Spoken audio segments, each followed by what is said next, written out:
Regina there, so we have a quorum, so let's get started. What have we got? 7:02, we'll call the meeting to order. Hello.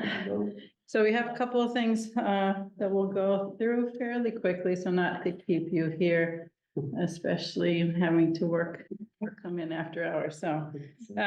Chase got to understand now. So you can start with Chase first, and Okay. my kids are at the Pierce Theater right now, so I'm all set. All right, so why don't we go ahead and do some introductions? So I'm Cheryl Tagayas, the chair of the committee, and I am the representative from the planning board. Why don't we go this way? Okay, thank you. Roxanne Musto, member of the select board and appointed to the committee for select board. My name is Dick Burke, and we recently reappointed on the master plan implementation committee. Chris Hay, Director of Consolidated Facilities for Town of Milton. Chase Berkeley, the DPW Director for Milton. I'm Taylor Keely, appointed member. I'm Josh, Assistant Director of Planning Community Development. And Regina Online, I'm Regina Campbell Malone. and Jim. Jim Potter, Chair of the Library Trustees. Great, thank you for joining us, everyone. I think we don't have anyone else, is that right? So we'll just go quickly to the minutes. Did anyone have any amendments to the minutes? No? And then I'll take a motion to approve. I'll make a motion to approve the minutes of November 13th. Sorry. All those in favor, we'll have to do roll call since we have one on the screen. Roxanne, Yes. Dick, Yes. Tabor, Yes. Regina, Yes. and Chair, yes. And I don't see anyone. Do you see anyone for citizen speak? Nope. Josh, okay. We'll defer the staff update for a moment and we'll go right to town center planning. I've been prodding Josh for updates. You know, we had asked the cost estimator Fogarty to answer some of our questions about their cost estimate related to the parking, and we just haven't been able to get Radio any silence. answers back from them. Two voicemails, no, two voicemails in the last 2 weeks, and third before and emails. Contract's over, the cost estimate's good, but no more follow-up. And then, well, Chase, you could probably speak to this too. Beta's contract is under contract now for the crosswalk. So what I discussed with Nick is doing that work as a task under our existing traffic consultant contract, which is already in place. So we don't need to execute a separate agreement. We basically just take their proposal and give them permission to work on it. What's your sense of the timing for that? I haven't discussed it with them, so I don't know. I don't think it's a heavy lift. We talked with them about how to construct that. So when they had originally drawn that proposal up, they thought it was going to be kind of like a soup to nuts design, bid and construction. But I explained to them how we have these unit price contracts in place to build sidewalks and crosswalks already. So we can we don't need as detailed a design as you would if you were just kind of doing this standalone. We can use our contracts that we already have in place, which we have usually better prices to build it. And so they basically just need to kind of design it and lay it out, but don't have to do a full survey and what you typically see for an intersection project. So less costly for their, yeah, less costly, construction wise. As soon as we can get a contractor in town doing sidewalk work, we could build it. And a design that doesn't need to be basically a less costly design. It doesn't need to be as detailed. So. and then I understand this committee had a few questions that relate to if we did parking on the other side of the street, which, you know, the whole reason for the crosswalk and to look at parking has to do with meeting the library's needs. I'll ask Jim for his comments in a few minutes here. But the library is particularly interested in safety and the population of young families and older residents who use the library. We're crossing Canton Ave, there's safety concern. And so we've been trying to help them look at if there's an opportunity for parking on that side of the street, right? So next to the yellow house, just over here. And so we thought it might be useful to ask Beta if introducing curb cuts to, let's say, right around where the powder house is, would raise any concerns for, I guess this block between Highland, Thatcher and Canton Ave, Reedsdale. Because there's curb cuts already, would it present any traffic safety concerns? And so I know that we asked Josh if Beta could take a look at that. And Josh said that he didn't think that that could be included in that contract. So what we're trying to do is just a little initial feasibility so that we can take it, to the select board, the planning board for some, how feasible is it? Would they want to continue to pursue it? Because adding or achieving new parking for the library has been something the library is trying to do for a number of years now. Yeah. So Jim, if I'm going to ask you now to jump in and just talk about the need for the parking. Thank you. And you were correct, Cheryl, to mention that the trustees are concerned with the safety with the elderly and the children. So thank you. You are correct. The library trustees have been working on our parking for a number of years. Our parking lot is always filled at high capacity at certain points, especially in the morning and in the afternoon, and in the evening when we have programs. We would like to do more programs. But in order to do that, we need additional parking. So we're on a quest to get as many parking spots as we can,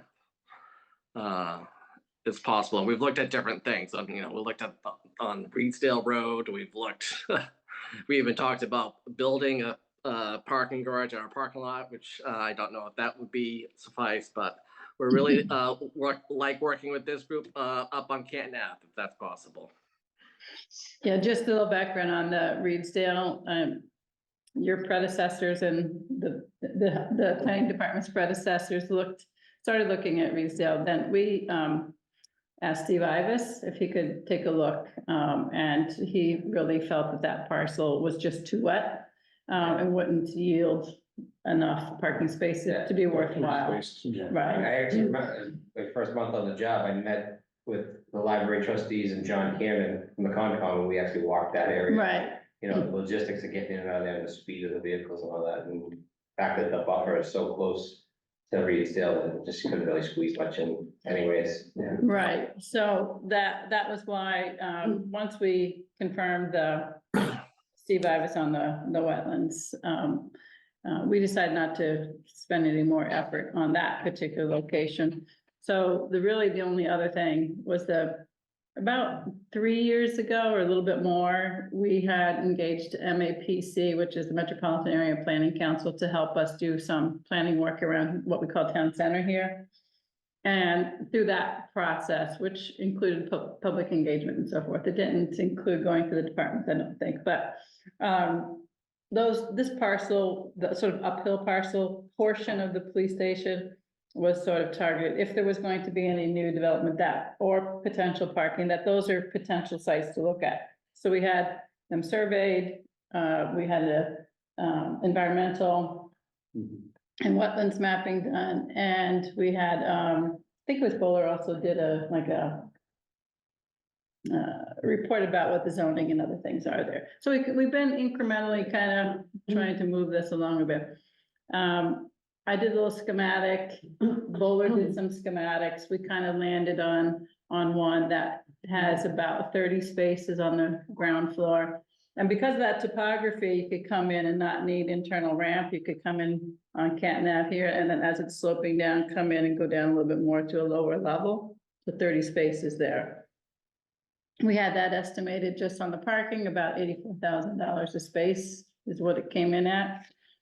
That's expensive just for parking, so there's some thought about having that potentially have another use, whether it's a municipal use like office space or community center. It's been suggested by the library director, maybe a community center, whether it be housing or some other use. At least it spreads out the cost of the foundation that you're building for the parking. So that's why we wanted to see, but how far do we go without kind of getting a read on whether it's safe or not to add these curb cuts?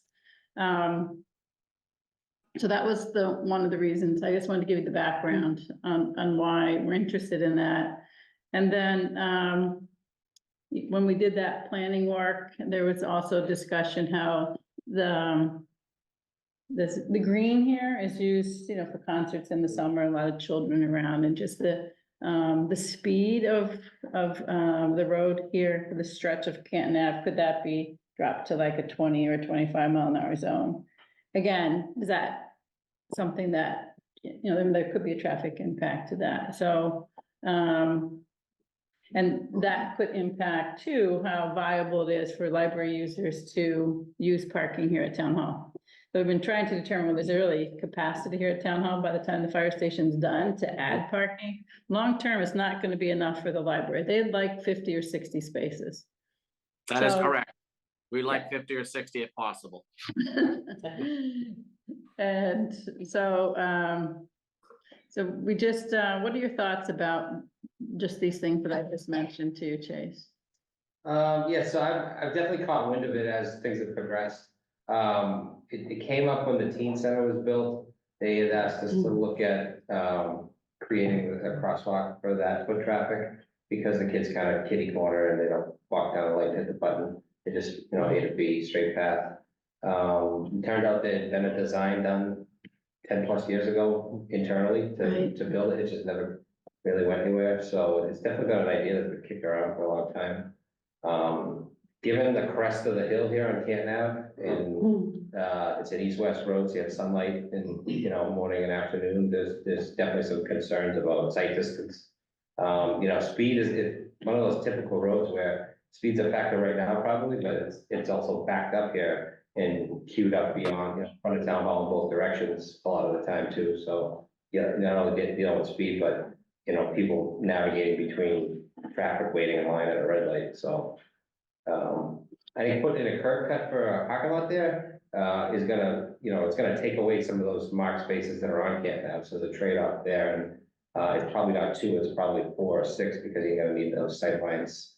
For Yeah, I think entrance and exit. when Josh did some utilization analysis for us, he found the Canton Ave spaces were less utilized than any other spaces. Yeah.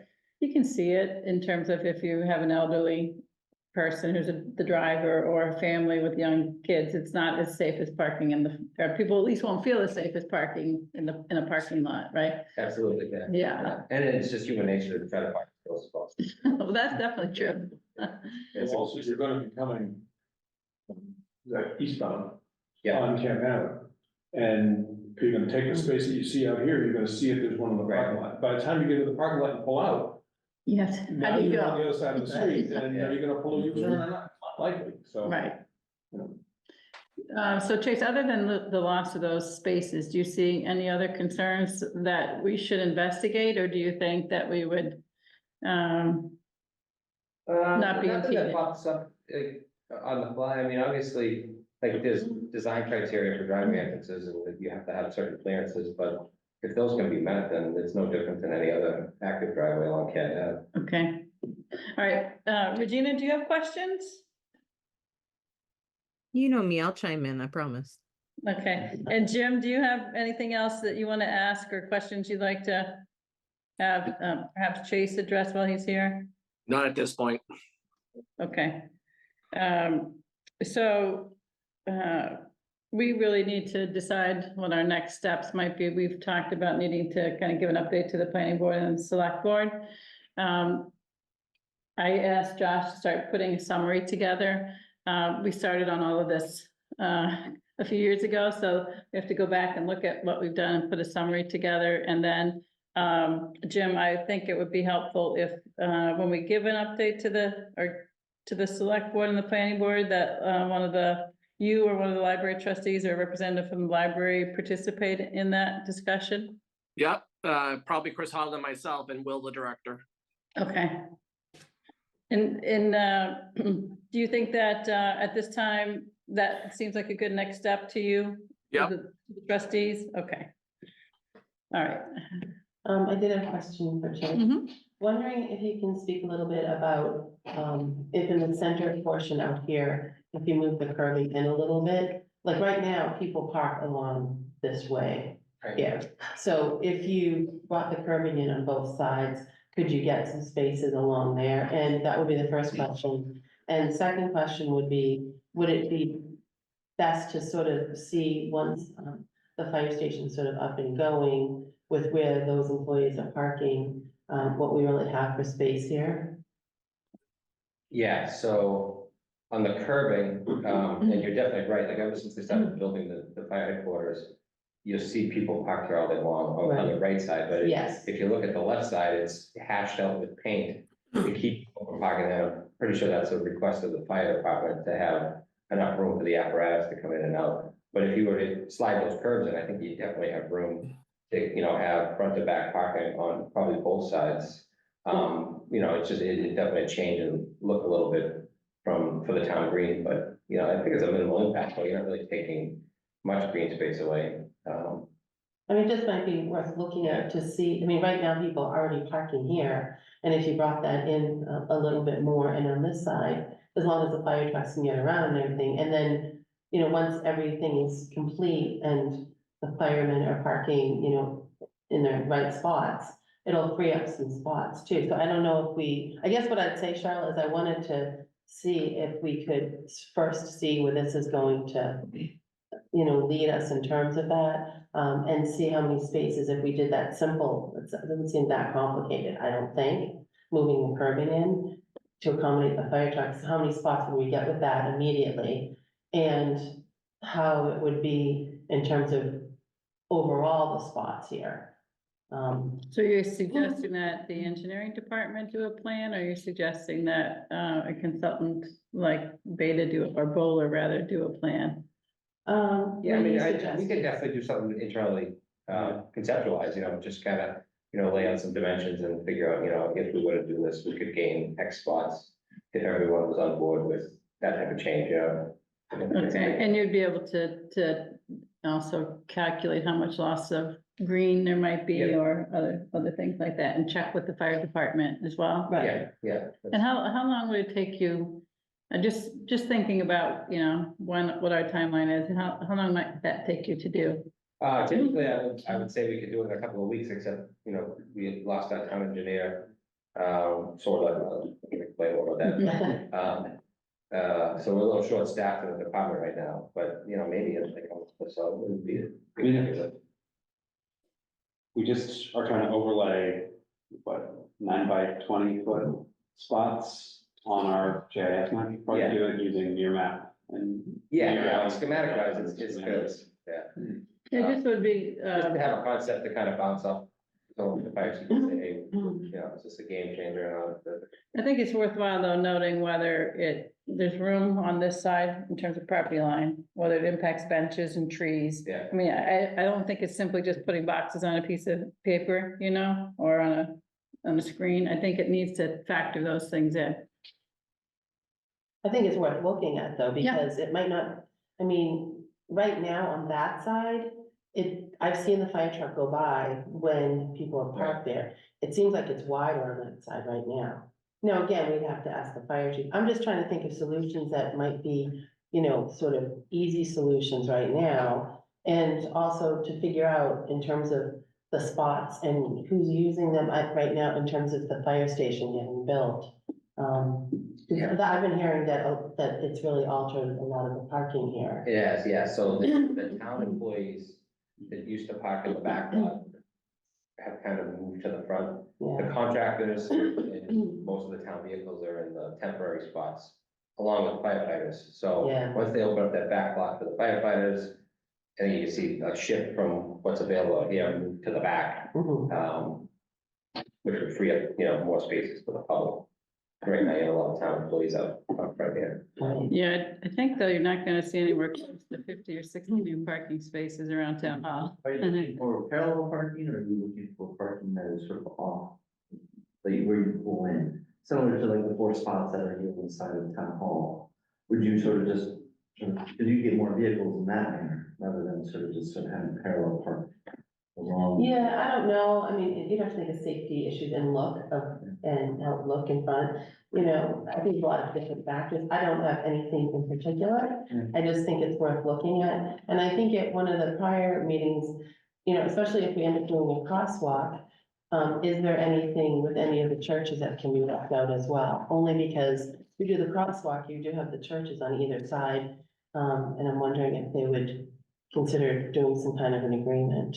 I mean, I think we just have to be open-minded to every possibility. Is there a right of first refusal for the homeowner that's on the corner of Canton and Reedsdale? I mean, is that, is that a possibility?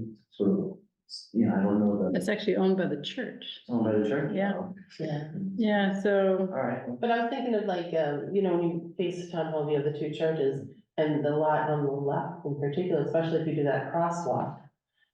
It might be an option to consider. I'm just trying to throw out different possibilities so, facing town hall. Because you're talking about the crosswalk more towards, if I'm facing town hall towards the left. The crosswalk, is on this side, yeah, close to the library, on that end. Oh, Yeah, on the right, On the right entrance. side of the Okay. entrance here, Yeah. sort of. well, either way, I think it's a consideration. It's not that far. so currently there are 86 parking spaces at Town Hall with the new layout that the fire station would have 13 spaces behind it. And, the analysis from 2020 shows that, First Parish has 37 spaces and First Congregational has 27 spaces. We have to look at the time, because the time that was most in demand for the library is 11 AM. And I think it has to do with the children in the morning programming, so we have to look at the hours of usage for the spaces, in terms of availability. So, all I was suggesting is that if, when you do look at it, make sure that you factor in the existing site features. The MAPC, actually, if I log in, well, we can talk about this again, but MAPC looked at whether spaces could be added. Depending upon the property line here, instead of where we already have sort of perpendicular, if they could continue down. Mhm. And then also, I forget what it's called, but right behind the church and between the church property and the green space, the park space there, whether there's room to add maybe parallel parking spaces. So that was what was identified in their report from 2020. So if we can share that with you, So just that a would. real quick and dirty mock-up. This is the property line. So this picture actually shows someone parking illegally right here, which I think is fun. If we needed to, I assume the width is the minimum that the fire station needs for like currently, so we couldn't sort of encroach into it, but could maybe get a 7th spot here, but I think you're starting interfacing with the light pole in a way that's not super savory, as well as the tree. What are we talking about right now? We talking about the library, or we talking about town hall? This is town hall. This is the Okay. Lyra bandstand. So what's the real demand during the day for parking spaces at town hall? This was in the parking needs analysis that I did Right. over the summer. We see sort of an average 65 to 70 at max, sort of normally with Right. 75 max filling. No, we're talking about, we have capacity right now, 86. 86, but that's Including- construction, include right now, the construction. So I'm just trying to figure out, are we trying to encourage more people to come here during the day? Is that the idea of this expanded parking? I think there's Cheryl is the expert, and Regina has her hand raised, but Okay. the hope is that there's 145 spots in totality of the library, Canton Ave, and the spots here. How can they be a singular sort of pot of spaces for town center and library usage rather than separate? So we're still talking about building between 50 and 60 spaces over at the library? The dimensions that Bowler worked up and that our cost estimate worked on, I think capped out at 50 spaces. 60 if we didn't do any occupied uses. All right, and that's what, I think I just heard someone say that was what they were looking for in terms of space, is that correct? Historically, Will has given us a range anywhere from 30 to 60. I mean, Jim's saying 50, 60, Will has given us 30 to 50. All right, so we're talking about 60 spaces over at the library, and then now we're shifting gears a little bit and talking about expanding spaces over here at the town hall, right? What's that Roxanne's suggestion? Well, but what I'm saying is that it sounds like some people are parking over here to get to the library. Right. And so my idea was if we at least explore that as well, because maybe that will free up spaces. Maybe there'll be people that work at the library that will come over here and free up spaces in the library and different, you have to look at all the possibilities. And I think the other possibility of what Cheryl's saying is another possibility, for sure. But I think we should also explore how else we can do this. Right, but right now, we're talking about even with people going to the library, parking here, based upon Josh's estimates, that we have an excess of 20 parking spaces now, right? Except at certain times of the day and that 11 o'clock time frame, for example, that, I mean, his data is from one weekday and one night, so we don't have a lot of Yeah, data. no, that's what, yeah. And it was on a Tuesday, which And I've never had a problem finding places. So, the evidence I have suggests there are spaces available, but they're not desirable. And so the crosswalk is a way to maybe make those spaces more desirable, but I also don't want to cut off Regina. yeah, so Regina, please. Gina cut herself off. I'm good. Okay. You know, we did talk about, understanding what the capacity was at town center too, but we've heard from the library trustees a number of times, it's not optimal for them to have, library users have to cross the street. So that's why we've looked at Canton Ave, and that's why, you know, that we've devoted resources to it, including, you know, our, the funds that are allocated to us for studies. So, that we can close this loop two of this piece just to see, but if we're going to do that, I think we need to do another utilization study once the fire station's complete, and just to add to the data. I mean, the data shows there's spaces available. When the fire station is complete, there will be more. I'm not comfortable making a big or large scale recommendation based on one day's worth of data myself, but. We're not talking about doing a study 3 years from now. The fire station's almost Almost done, done, yeah. so it would be relatively soon. Yeah, Yeah. if they're gonna be working on a kind of a drawing for us in the next month or so, you know, if the fire station, I understand, is supposed to be done by then, is that right? Is that what everybody's understanding is, or no? Yes, so I mean, furniture is being moved in now. I mean, I would say February 1st, they should be in there fully operational. All right, so we won't have contractors parking here as of February 1st, probably, I right? mean, heavy occupancy, so they're able to move in. So Okay. They're getting furniture moved in, all the FF&Es and washer and dryer, so they're gonna be ready to go for February 1st. Okay, so what, Josh, do you have capacity to do, we were going to get, was it, I keep saying Tufts, but it wasn't Tufts, right? UMass Dartmouth. You messed up. Yeah, they didn't elect to choose it because it Right. wasn't within their interest areas. So we I mean, have, it's 8 to 8 every 90 minutes. I lose a whole day of work and an evening with my wife. right, I can do it, but the data you get will tell you what I just told you. If you need this data, you can get it and I will give it to you, but What data, just, you're going around. No, I just want to make sure we go over what we're doing in terms of, what the plan is. We're asking Josh to do something, and just ask, no, I, what are we asking Josh to do? Right. And I think on top of that, just as a scientist, when we develop hypotheses, we consider what the options are that the data can tell us. And I don't know, one, if 2 days is much better than 1 day, even if it is after the fire station is built.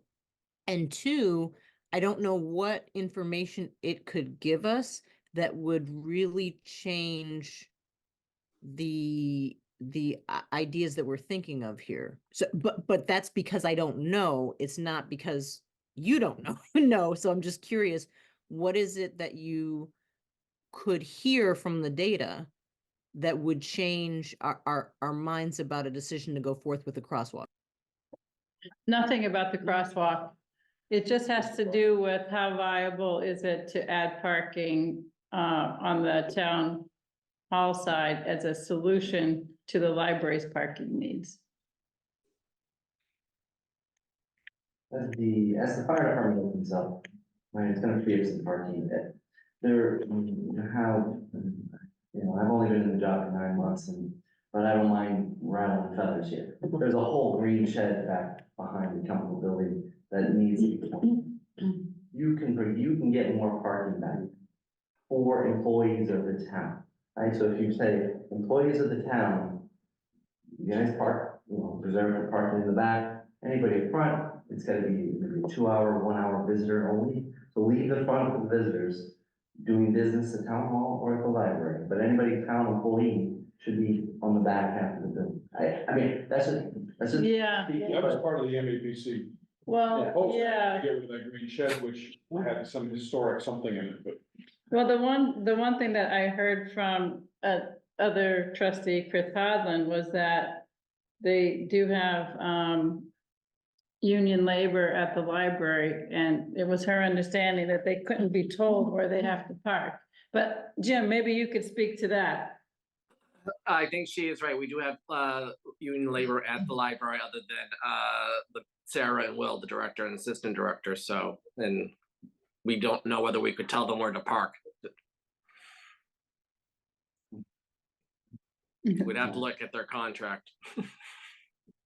But I'll say parking longer than 5 hours on, the admittedly single data point we have was less than 6 spaces in the library. So I don't know if that's an issue as much as town staff using the front and the visitor lots more often than they ought to, especially during this construction. Yeah, so I guess what if everyone thinks that 1 day of data for decisions about town hall is sufficient, that's fine. We can see how many other parking spots could be added, but the question still comes back to whether it's parking spaces that the library users would actually use. Because to build more parking here and take green space away, if they're not going to be utilized, would also not necessarily be beneficial. So I think, Regina, did you have any thoughts about proceeding with the engineering or the engineering department or DPW doing some analysis for additional spaces? Yeah, that was the second part that I was gonna get to, which is, we said it wasn't gonna affect the crosswalk decision. So what information could we receive that would affect whether we do these additional spaces or not? Like what is the, I don't know, what's the yes versus the no? What are we thinking there? I would say cost is a big factor, and whether there's appetite for development of that property. So, I guess what I envision is if you look at decision makers, which won't be us, deciding how they might proceed, is what are the pros and cons or the trade-offs of how to achieve the goal. And so the goal being, to assist the library with having more parking so that they can expand their programming and meet the needs of current programming, actually. And so what we've discussed is, well, this is pretty expensive parking over here just to do parking by itself. And if you're going to use municipal land, it's kind of, which is in short supply, it's sort of a shame to use it just purely for parking. So that kind of concept has to be sort of accepted and sort of taken to the next level of study. And even if that concept does go forward, it would take a lot of time. So if there's an interim solution even, which is one of the other things we talked about, for making it safer to cross Canton Ave by using parking spaces here and having library users feel comfortable parking here. I wonder if lighting, do you think the lighting is sufficient for a crosswalk after hours? I mean, it's dark at 4 o'clock in the winter, right? So. Yeah, we may need to add lighting, yeah, something that we would have to look at. But you need to add that whether we build the parking or not, because the crosswalk's gotta go in. I mean, there are times, Kids are crossing the street Right. regardless of the parking. that's right. I just get, you mentioned something that really changed, not to push on the spot, but you mentioned the crescent and the road there, and then the sunlight coming both ways.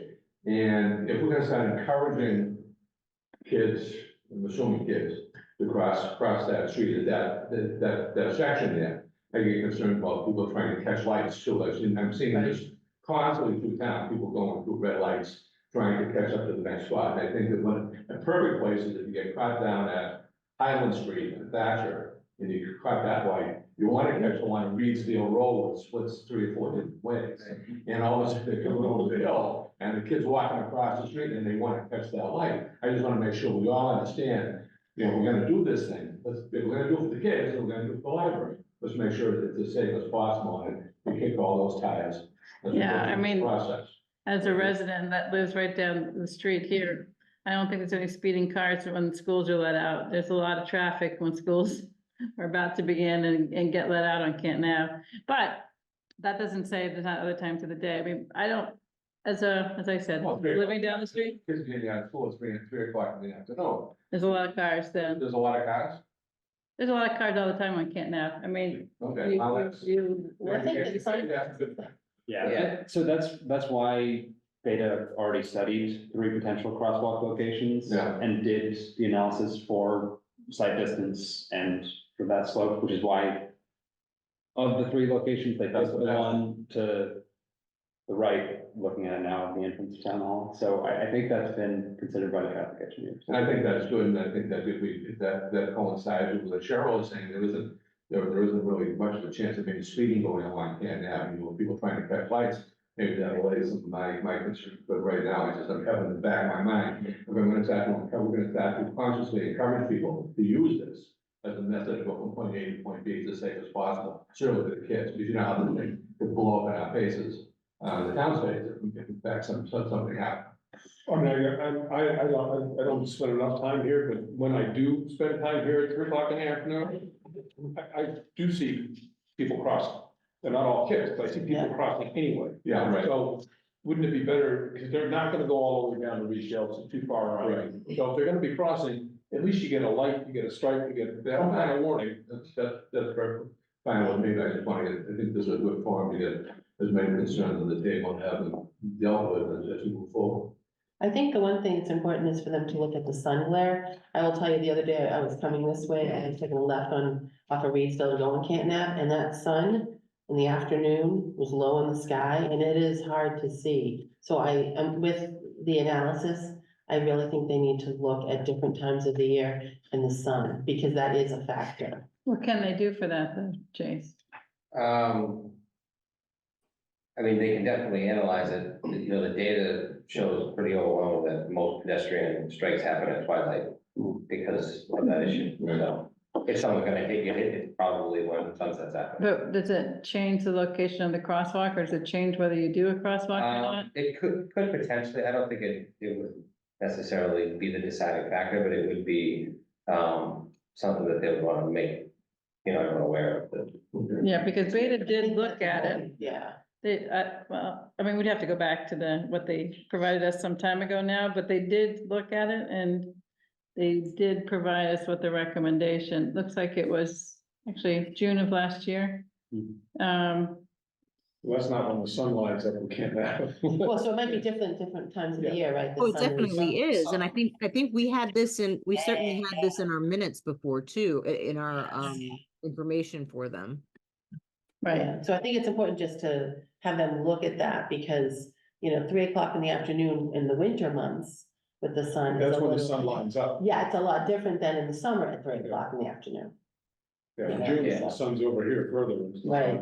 So my guess is that, if they determine that is a real concern, they would recommend enhanced lighting, flashing lights, maybe a mast on over the street hanging in the middle, Mhm. so that you can call more attention to it.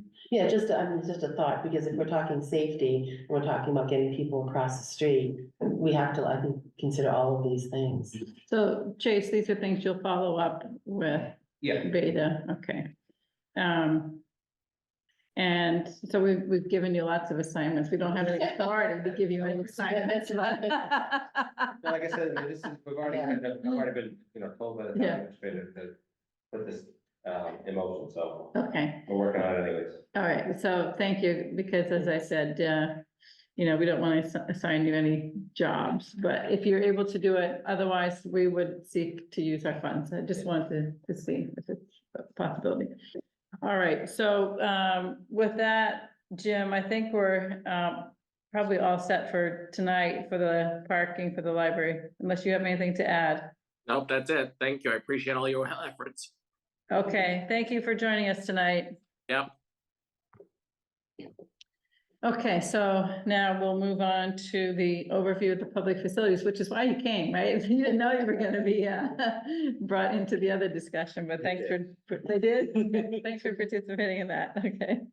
So should I introduce? Yes, Okay. yeah, go ahead. So, first of all, I want to thank our DPW Director, Chase Barkley, and Director of Facilities, Chris Hayden, for coming in and being so gracious to my phone calls to get ready for this meeting. So, they're here tonight to talk about our goal number 6 of the master plan from volume 1, which is, an overview of public facilities and service goals of the master plan. Goal number 6 is to provide high-quality public facilities, services, and infrastructures, including utilities and including maintaining existing and addressing future trends and needs. And some of the goals are to maintain and improve town facilities, continue to provide state-of-the-art municipal services, and provide support to specific demographic groups of the town. I discussed with both of them a little bit of that. They're gonna talk to you about their departments and their goals and what they're doing, and I don't know who wants to go first. Just, you don't want to drive home. Anything else to say? Yeah, so, I mean, obviously DPW is a huge part. I think we're the second biggest budget after schools, if you combine everything. A lot of what we do flies under the radar as far as the public side, and then what I consider probably the most important stuff, which is water and sewer and the underground infrastructure, which, it costs the most money, but pretty much goes out of sight, out of mind from the average resident, right? Until something goes wrong, and then And you heard. pretty quickly, right? So, being an MWA community is a huge asset for us because you're with all treatments on both sides, drinking water and sewer drink. There's the cost of that, but money well spent. And my money, so. We've been really lucky with the ARPA funds over the last few years where they've given us millions of dollars to invest in the water and sewer systems, which we put to work. And that money's been spent on replacing pipes all around town where it's needed, and then paving the roads afterwards, which the residents like, so. I'm very grateful for all that extra money. It's really kind of run us rampant in the department and getting more people to manage it, but, we were able to put those dollars to work and get the infrastructure upgraded, so. Outside of that, we've been typically relying on the MWA's, local assistance program, really basically loan you your money back and let you pay it back to them again. So, but, zero interest and a lot of great opportunities for that. Are there any discretionary grants that you rely on or that are helpful to? Yeah, what you so do? mostly in the roadway construction world, so Mass DOT is typically the entity that those come through. We go after everything we see come up. We're lucky in our business where we have engineering firms that will do a lot of the legwork to go after these grants in hopes that we'll pick them to do the work, so. That's nice. They don't mind, helping us do the applications and putting the packages together, that doesn't happen in other world health department places, so. We're fortunate that we can kind of tap into those resources to go after them, but we're pretty aggressive, and we had really good, last few years of success of getting awarded grants to, complete streets, the shared streets. So, anytime something pops up, we've gone after it, and most of the time we get something, maybe not what we asked for, but money's been flowing from them for pretty regularly, so we'll keep going after it as long as it's there, so. Can you talk a little bit about, the program in mind for redoing streets and, the pavement plan. Sure, of How they yeah. get done, and, if utility, like the utility companies come in and they wanna chop off the road and Yeah. all that sort of thing. Yeah, so about every 5 years, we do a complete town pavement condition survey. So they go in and they actually inspect every road and they give it a score and rank the entire town, road conditions. So, and then, produce a report and visual maps, so you can kind of see where are the bad roads in town, where are the good roads in town. And that drives our paving program from our end, because we want to pave streets that are bad, because we get complaints about them, they're maintenance headaches, potholes, they get ripped up in the plows. So we take that information and then we look at our capital plan for our water and our sewer and say, where do we need to replace pipes right away because they're in bad shape? And then we meet with the gas company, because they're really the only utility, for the most part, that have underground infrastructure other than us. Electric mostly up in the air, telecom's mostly up in the air, except for some certain neighborhood. So we coordinate our program with the gas company. The gas company has been extremely aggressive in pipe replacement ever since the explosions in Hanover. So anytime we tell them we're gonna touch a street, they say, we're going to do the gas first. So that's why you see them just basically blitzing through town the last few years. So we kind of align all those different functions and come up with a list of streets and plan the utility work first, and then paving and sidewalk restoration, ADA compliance as the last step of that. So we've been really lucky. The town has funded $1 million on top of the state's Chapter 90 for probably 5 or 6 years now. So that supplemental capital request allows us to pay more than Milton really typically did prior to that. So it's getting more expensive to pave. So that $1 million doesn't get you as far as it used to, but it's certainly grateful for and helpful. And then,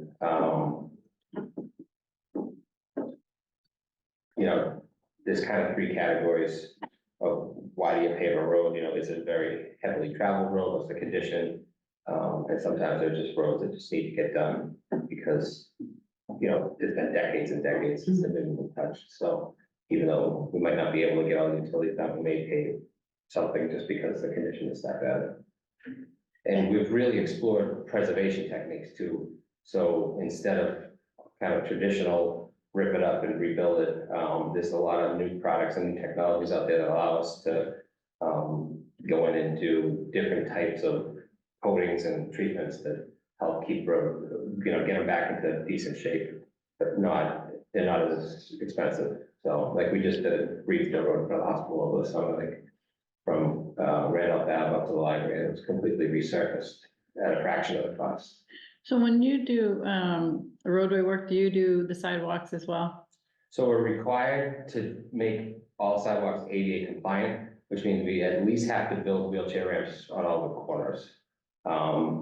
We try to, in most cases, anywhere we touch the sidewalks are ancient anyways, so it's kind of hard to not do them. So typically we need to do them. If they're borderline and budget's tight, sometimes we'll do spot repairs and fix all the defects, but not do them wholesale. But typically the approach is we need to do all the sidewalks at the same time. Just out of curiosity, because I walk on sidewalks here that I find, they're definitely not accessible because tree roots pop up and damage them. So what can you do, or what are you required to do for those, for example? So tree roots is more of an operational response, so our in-house paving crew will go out, cut them out and repave wherever the roots pop up, we get complaints if we find them ourselves. It's rampant throughout town, it's not here, it's in Brookline and anywhere else with asphalt sidewalks. And it's a constant, operational issue because they pop up everywhere else, so. While we're speaking of sidewalks, who's responsible for plowing sidewalks or clearing them of snow and ice? So in Milton, no one, so there's no ordinance. There's no ordinance or bylaw that says you have to shovel your sidewalk. It's just a moral responsibility more than anything else. How about on the routes to the schools? Like, I think Canton Ave, because of the route to the high school, seems to have the So town. DPW has established sidewalk routes that we do clear. We Okay. have 3 machines, we go out and they're all walking past the schools. Except for Elliott Street, we do Elliott Street too, because there's so much foot traffic there, but, we have kind of established routes. But, can't do, really, we're at a tipping point on that, we can't really take more on without more staff. Do you have any results for, the inflow and infiltration on the sewer? I know that was one of the big issues, and that's like, we can get your decent amount of, free infrastructure funding from them to the array, but has there been any success in that, or is it visible or not? Yeah, so, I mean, it's really not visible because it's underground, but No, we have reporting, yeah, so that's been an active program for almost 2 decades, and there's a ton of money through the MWA available for, there was still, so we're on phase 15 now, so that's 15 years of grant funding that they've programmed into that. They've gone through the town once and gone back through again. It's not really like you fix them all and walk away. It's more like paint the bridge. Once you finish, you go back and start the other side and do it again, because just conditions change and things deteriorate, so. It seemed like a couple of your predecessors ago, it was, the cost of sewer was so much higher because there was so much lost water. And a lot of it was probably just groundwater leaking into the sewer system that, you're now paying for the end of the process, fresh water. But, and that was the whole idea, but I wasn't sure, after all these years, whether or not that's, been successful at all. Yeah, so it hasn't gone away, but it's better than it was, for sure. Yeah, that investment has paid dividends, but there's still a lot of infiltration that needs to be dealt with and it needs to be identified. If you look at these rainstorms we've had, the last month, 2-3 inches of rain, we see it in the system, and the MWA sees it, wholesale from all of the greater Boston community. So it's still a problem, which means that they'll probably continue to fund it. And if DEP goes after them, they may need to get more aggressive. So Chase, can you talk about, I think it's called an MS4 permit that has to do with the quality of the water, the storm water that gets out? I think my basic understanding is that gets, yeah, you're better equipped, Tabor, to talk about it than I am, but I know it's come up in some discussions with folks as they've looked at some of these larger projects and stormwater that gets into the system. Yeah, so the town falls under the small general MS4 permit. So it's a general permit that they came up with. It's an EPA administered permit, co-permitted with DEP. I think there's like 200 something communities in Massachusetts that use that same permit. So we're one of them. It got implemented in 2016, but they didn't start until 2018. There was a period of time where it was being kind of relooked at and they changed some things on it. So a lot of what the new permit required is educational based. So you have to do a lot of outreach to residents and make sure people understand that, stuff they do gets washed into the system and then into the water bodies. And the other big part of the changes were really being more aggressive on construction sites and making anyone operating a construction site be more stringent on their site stormwater control during construction, because that's usually when the most damage can occur. Site gets excavated, there's piles everywhere, you get a rainstorm, that all gets washed out and into the town system, so. We had a presentation on the planning board from, Mira Patel. yeah, Mira Patel, that's right, thank you. About some regulations, possibly in the zoning too, that would, or the rules and regs of the planning board that should be addressed as part of that MS4 permit, is that? Yeah, so right? when the stormwater bylaw was changed, the framework was to take the technical specifications that are baked into the bylaw and pull them out and put them into a regulation, because the state often tweaks those numbers and they didn't want to have to go in and change a bylaw every time there's a new standard that came out. So by putting them into regulations, electrical water and sewer, the select board has the authority to go in and update the regulations without, a whole town meeting process and all that. So that's still kind of ongoing. We have Tetra Tech reviewing all of our regulations right now. So water source, stormwater, drain layers, street opening, and getting those modernized, they're like 20 years old, so they. And how about on the low impact development? So using more rain gardens and other, I guess, green infrastructure techniques? So on the DPW side for that, it's really related to, BMPs for site management. The low impact on the building end, we don't really touch that as the building department, but, like, we would look at, any proposed development and, the stormwater standards kick in that you can't increase your peak runoff and all that. Right. And so they have to construct these BMPs, so. And just that my experience with the planning board has been that a lot of the development has been these huge subground or below grade holding systems and for the stormwater.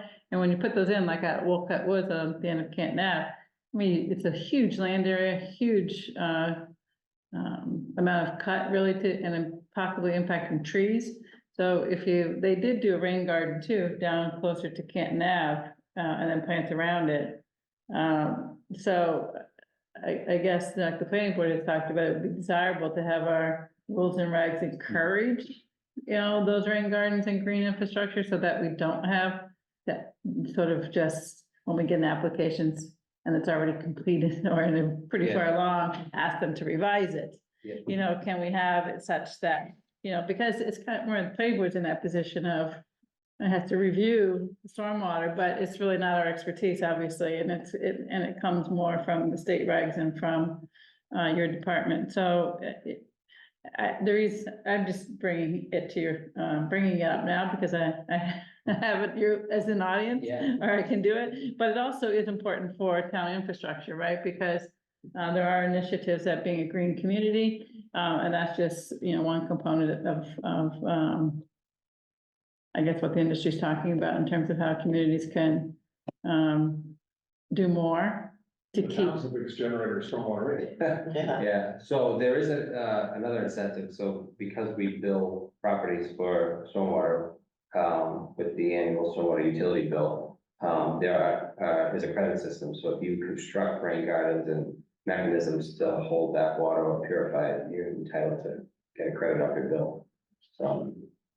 It helps kind of. So for the town to do it on their own property, there's not much. Yeah, so that falls under the new MS4 permit, so we were required to look at 5 retrofit projects on town property and take them, so we built most of them. We built the police station, Wendell Park, we just finished one over the summer behind Cunningham. That's what I was saying, the Yeah. Cunningham one was. Yeah, so we're in good shape, we're actually way ahead of most people in that, we're already constructed a lot. The library has rain garden in the parking lot, right? I'm really hoping that we'll have some opportunity to update our rules and regs, so that when the planning board reviews projects, we can say, let's do it for these private developments as well. Yeah. Yeah, I mean, Boston, you have to hold your first inch of rain on your property, like that's their standard, it doesn't matter, single family house, dog house, whatever it is. And it doesn't matter how much land you have. Right, yeah, no, they put those systems under buildings and post office Yeah. square, so, if they can do it there, anyone can do it, right, so. I have one more question for you, but I don't want to dominate all the time, so we're gonna make sure everybody else has a chance. This committee, though, spent time and budget to fund the traffic model. And I know that your department have put in funding requests for a staff person who could help manage that. And I hope I'm not stealing your thunder, Dick, because I'm sure it's something you want to ask about too. But we want, because he's our traffic guy here on the committee. But I just want, if you could tell us where you are with that. I think it's going to be a consultant who's doing that, but we'd love to hear what the Yeah, plan is. pretty much all those computer models, whether it's traffic, sewer, stormwater, need to usually be run by the person that develops them, which in this case was at Beta, but unless you have someone on staff that kind of participated in that development, there's no one that really even understands it. So what we do is like, a good example would be like, we got a petition for Pleasant Street down by Fence to dead end the street, make it a one-way. So we asked Beta to put that scenario in the model and tell us what you think the impacts of the surrounding area would be, and they produce a report Great. that has results. So it's kind of a case by case. If someone wants to know, can you model the impact of this type of traffic pattern change, we ask them to do what they do. So if the plan, just again, interest on the planning board, can the planning board then contact you as well if we're doing zoning work and residents want to know, well, with this new zoning, traffic impacts of it. Is that something that you, in your contract with Beta, we could use the model for? Yeah, so there's no contract, there's no contract on retainer to run the model. It's I see. basically just, if we have, a project we want them to do, we tell them to do it, we figure out where the money comes from. Okay, There's no more budget left from the project itself to run scenarios or anything like that. Yeah, Tim and I spoke with Jeff over at Beta earlier in the week to see what sort of would take to run the traffic model using the sort of zoning parameters we have, but that's not crossing off the road here or adding an Mhm. explicit amount of cars, especially because of the parking maximums that are in Article 1, which means that is a range, it's not guaranteed one unit right, per, one car per unit. Feasible, if there's a lot of assumptions baked in, and we really recognize that the assumptions are assumptions. But there should be a way to use, especially RKG's analysis for those sort of three for the assumption. scenarios, Mhm. of unit count to. But in that scenario, then you'd be looking for some budget, right? You can't have all that come out of your budget if you don't have a line item for that, managing that traffic model, right? Yeah, unless, if there was a universal decision that the funds dedicated for traffic engineer and traffic mitigation would be a good use for that. Okay, Yeah. okay. All right, other questions? Question on that same note, where in the process does that type of study come in? I mean, would you want to do it early in zoning planning, or are there so many changes that happen in zoning planning that doing a traffic model is not something that you would do before the actual zoning was being considered? Yeah, I mean, as a planner, you wouldn't, you would do it when there's a project with, first of all, a budget to use, to spend on that model. Mhm. And also a very clear, location and parking count and unit count. And, if it has a mixed use component or a commercial component, those are also part of it. So you wouldn't do it in sort of a zoning process. Got it. Thank you. Okay, Tabor or Dick, I'll come back to you, Roxanne, since you're managing them. Okay, Dick? Just gonna talk about that for a while, I think they pointed it out, see the open, and what would it cost if we decided to use Beta to run one of these programs, or just so people would know there was a cost to it? Yeah. When we looked at Reedsdale, Pleasant, that interchange, it was about $5,000 Okay, to run that whole, and not just run the model, but actually develop a report with recommendations. and that would be pretty much the same with Governor's Road, I think I heard someone mention that Beta was taking over. Yeah, so we had them look at Governor's Road, Edge Hill, Canton Ave, kind of like 4 or 5 areas. Governor's is one of them, but Mhm. that wasn't too bad. That was, I think, like $15,000 for all 4 of those locations. So Okay. a little economy of scale. But again, that was traffic calming focus. That wasn't necessarily, traffic pattern changes, but No, but I think it's for the average person, traffic is traffic, and I think that, I know we can, if you and I have talked about this, we can dissect it as in terms of different buckets, but, people just say, hey, there's a lot of traffic going down Governor's Road, there's a lot of traffic going down. And if you use it offensively and defensively, there's a plan that we come up with that may take care of somebody's concern, or here's why we can't do what you just recommended was for us to take a look at, because the impacts on other streets. So I think that's important. I think it's one of these recurring, comments, almost everything that we do in terms of on the development side, we always hear about traffic and without, I'm not going traffic parking enforcement, that they're all sort of lumped in together, and I think at some point we're gonna have to, it's one of those.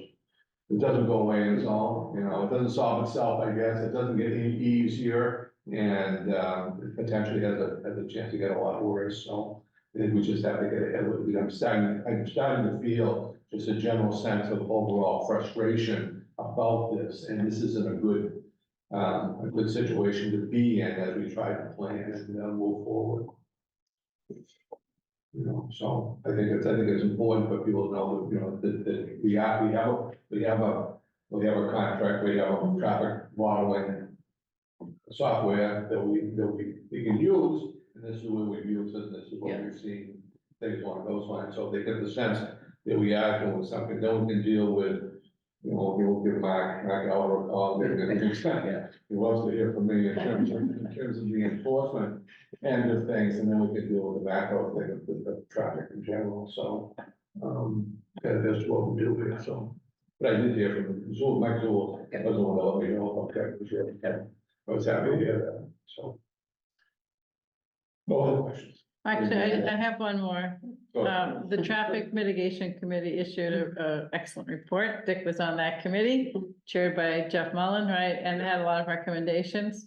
Is that report something that you have any sort of charge to implement some of the recommendations? I know it would come from the select board or the town administrator, what have you, but is that on your radar screen to work on any of those recommendations? Yeah, so we actually started working on it before they finished it, so there's a lot of stuff Okay. that came up with the public meetings. Do a don't block the box at Water Street, you know, little stuff, they could put a left arrow here at Thatcher and Canton. Stuff that we chipped off right away because it was easy low hanging fruit. There's definitely some regional components in there that are, you know, involved, not just Milton, bigger efforts. And probably more political fight than technical one. But they officially tasked the town administrator, Mike Dennehy, with the implementation Okay. of it, but, you know, most of it falls on DPW engineering and traffic commission, so.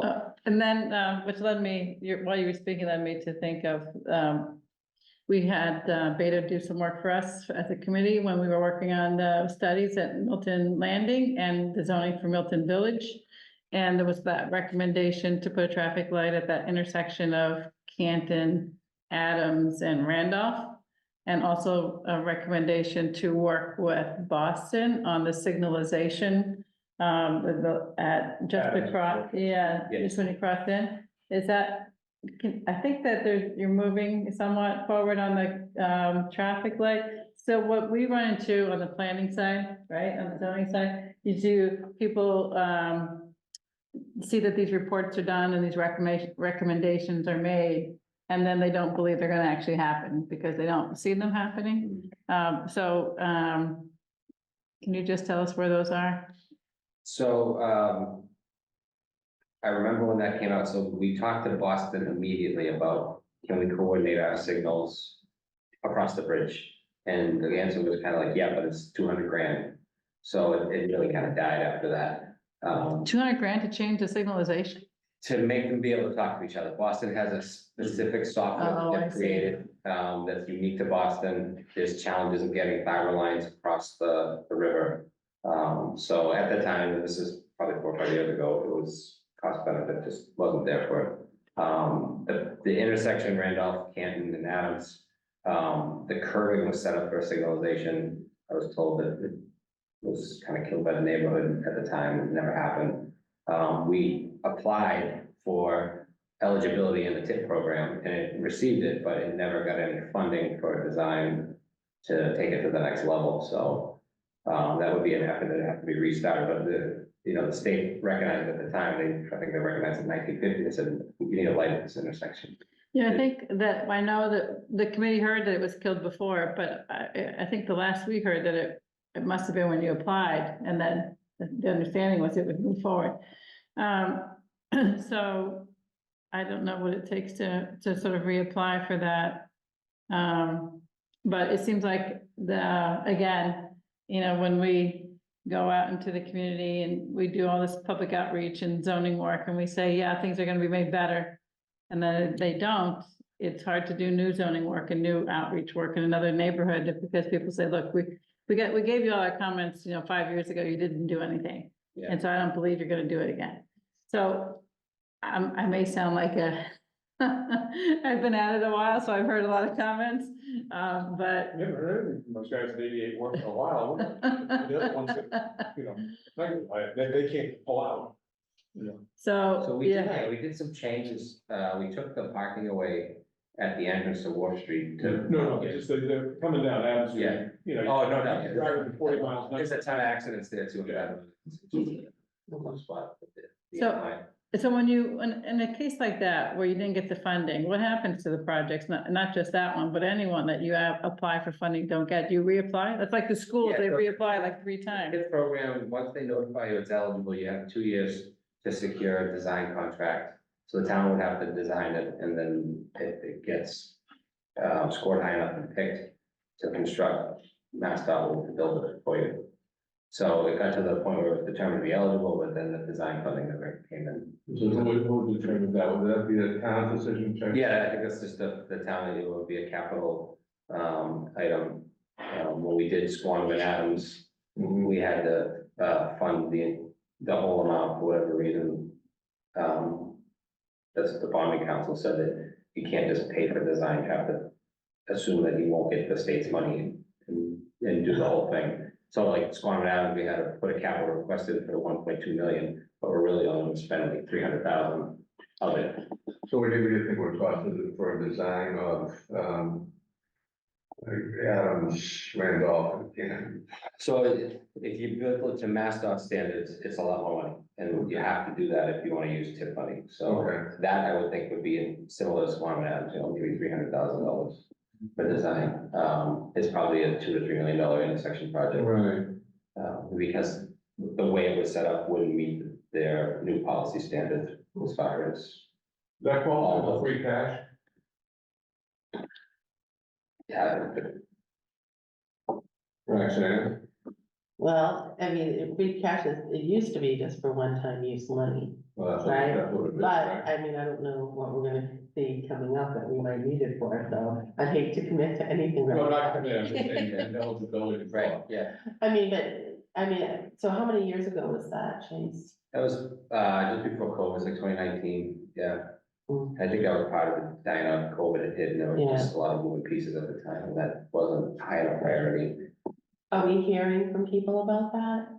Never, yeah. So nobody's really, Well, actually, no, the only thing I did here was opposition, so people, when Okay. people heard about it, they said, okay, we don't want, the abutting neighbors. yeah, Yeah. Well, that was a while ago, I think, that was elimination. That was before the So farm. I'm talking about this when we revisited it, Oh, you did? and we got the Yeah. eligibility, we heard, hey, we don't want traffic lights there. Then the same people are gonna say that they don't think we should rezone Yeah. because we have too much traffic problems. Yes, Regina? I just have a quick question. Sorry,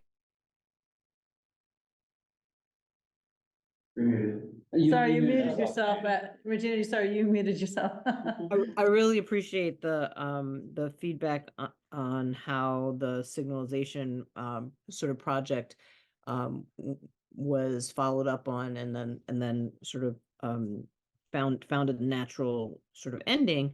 Is there any way to check in, because software gets updated irregularly, is there any way to check in with Boston to find out if and when they might be updating any of their traffic signaling software, so that if we have an update that comes up, we can kind of try to match that if it makes sense to? So I think we can definitely revisit the conversation. There's a lot of new players over there than there were at the time. It's not so much an update or they have old equipment. Boston has created a unique system that's unique to Boston that just doesn't talk to anything else. So if you want to connect to their system, you have to convert your own to their protocol, basically. Okay. And that's not, and like you said, that's not something that's gonna change. It'll just get upgraded or updated as opposed to like a wholesale revamping. Yeah, I don't believe so. I think they're set in their ways. It would be, a huge change in their end. VHS versus beta, and until somebody makes the converter, we're stuck. Exactly. Excuse me. I just dated myself. I know.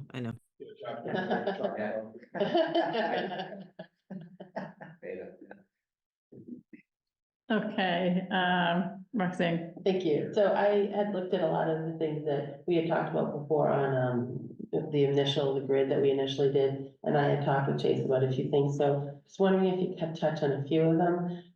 One thing you were talking about the streets, when street work's getting done, how do people know that? How do you communicate that with the public? That would be my first question. Talk about the gateway program a little too, the signs that you've done. Yep, so when we construct a street, we put our entire plan for the construction season up on the town website, so it Okay. lists all the streets where we plan to do work. It doesn't have a real tight schedule until we know, so we don't have a lot of control over our contractors' schedules because of the type of contracts we use. So we use this regional bid with 13 other towns, so we pool our quantities together and bid it out as one big package, which gets us a good price, but we give up schedule control. So we're kind of at their mercy. So we say, hey, we're pretty sure we're gonna do these streets this year, but subject to change. When it becomes a reality, and we know we're going out there, we fly in the neighborhood. On every door, we put a flyer, have contact information for the engineering department we can talk to. Who to call if you have issues. And then, pump it out on social media and try to promote it as much as possible. And then the signs that you've done? Yeah, so which gateway, so what's So that the might have gateway- been before me. Oh, okay, so Yeah. that was. So we did two things. When I was here, we implemented the townwide 25-mile-an-hour Mhm. speed regulation, which required a sign at every boundary. And then we did the Purple Heart Yeah. signs at every boundary too, with Kevin Cook. But the gateway one, Yeah. is that the one that say welcome to Milton? That could be one of Yeah. them and the Purple Hearts. Yeah, okay, Yeah, yeah. So Purple Hearts was, kind of driven by Kevin Cook, and we were just the guys that hung the signs, so I'll give him all the credit. Yeah. And then can you talk a little bit about recycling? And somebody asked a question one time about a composting site. Mhm. Talk a little bit about that. So, recycling, prices have gone through the roof, so it used to be profitable at one time, so we would actually get a check back from the processing facilities. Mhm. Those days are completely gone, so we're paying almost as much as we pay for trash to recycle now, so it's about $100, $110 a ton for municipal solid waste trash, anywhere from 90 to 100 for the recycling material that it costs us, so that whole dynamic has completely changed. But that plastic goes away anyway. Yeah, the volume's definitely not the same, yeah, so it's more, the trash is heavier, but Yeah. the recycling just doesn't pay back what it used to, so. We still want to promote it because it still pulls things out of the waste stream. At the price fluctuates monthly, so some months are better than others. It's been trending better, but still not great lately. And that's kind of, you're just a victim of global economy, economics. So not really much you can do about it. I mean, everybody else in Massachusetts is in the same boat there, so. We're not permitted to compost on site at the DPW yard, but we have a program with the DEP where we're promoting a vendor that will give you a barrel for your house and they'll come and collect it. So that's kind of how we handle. Kitchen waste. Yes. Yeah. Let me just grab this, the police, they never called me. Oh, no. But we just passed 300 houses Uh-huh. using, Bootstrap or Black Earth. It's one of those two, Black Earth. Yeah, Yeah, I've seen. we use both services. Mhm. One of them has like 16 houses and the rest, the other one had about 300. And 300 was an important threshold to get a sort of economy of scale, reduced price for that. So that's been really excellent, and Sustainable Milton has been a really strong partner in advocating for that. Composting programs, especially in schools. I think they know a few. A lot of schools do that. It's too hard, it's too hard on the students. I mean, Tucker, it sort of just, wore the volunteers out, and they just, when they finished up last season, that was it.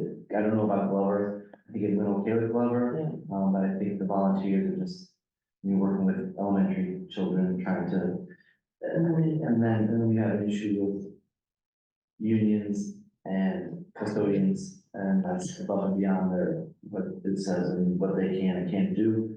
You sort of, you don't get any support. So it's not required, Required for. composting, because it's required for every restaurant and every college.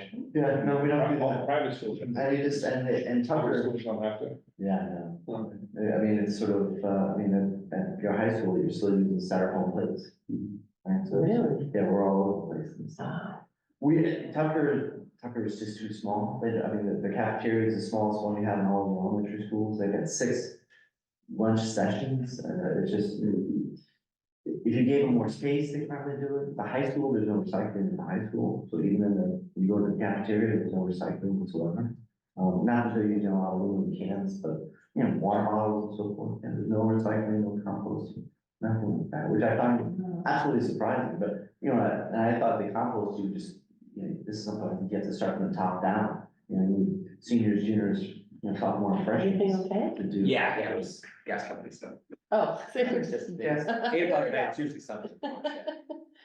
I just did want to ask you one other final thing, if you could talk a little bit about the treatment, Oh, sure, yeah, that so. would be important. We've definitely pushed hard to plant new trees, so I'll give Stack all the credit. They really got that off the ground and, you know, really put the statistics out that how many trees we had lost over the last 10 years. They got a push, we got money in the budget, we started planting 2018. And had a goal of 150 new trees every year minimum since then. A resident on Canton Ave, I'm not sure if he's a resident, but a guy who owned the house on Canton Ave, John Corey, put together this 360th tree initiative. He raised $90,000 for tree planting specific. So we still had that money, mostly untouched, it's still there. So we had looked at using contractors, like the idea first was, hey, can we blitz the town and just fill it up? But it's incredibly cheaper if we do it in-house. It's like $500 to $600 a tree with a contractor and $150 if we do it. So it's a huge savings and. They just slip it in the jobs in between. So we have a forestry crew and we, you know, carve out some time in the spring and the fall, and kind of dedicate them for a few weeks to get them in. That's kind of all they work on for that time period, which is ideal for planting. So. Do you have a sense of how well they survive because you're relying on the homeowner nearby to water them, right? Or to put the gator bags, I think that's what they Yeah, I call it. mean, we've had pretty good success, even though we've had a couple of drought years, we've lost trees, but overall, they've taken pretty well. The tree, I mean, we get a lot of criticism that we're putting twigs in because they're very small, but those trees are actually, like, all the experts say that they have the best chance of surviving and establishing, rather than putting in, you know, what we did out in front of town hall here, you know, much more robust tree that looks nicer, but it takes a lot more work to make sure it doesn't die. So we created a watering truck that has a tank on the back, so we have a guy that drives to the trees that no one lives in front of and, you know, keeps those watered, or like Crane Field, we water the trees, you know, in parks that we plant, so. That's gone really well, and that's by far one of the biggest compliments we get from most residents, is they notice it, it's pretty visible, who stakes a bag on the bottom, you know, they see them and they really like it, so. We get a lot of accolades for that. Thank you, Yeah. that's all my questions. Thank you very All right. much, I really Right. appreciate that. Great, thank you. Yes, thank you so much. And, Yeah. um, Now it's Chris. You sure, you guys good? Yeah? Thank you. Okay. Thank you Thank very you, much. Chris, let me go burn it. Yeah. I got it enough for you. Just Thank tell me you. to plant trees.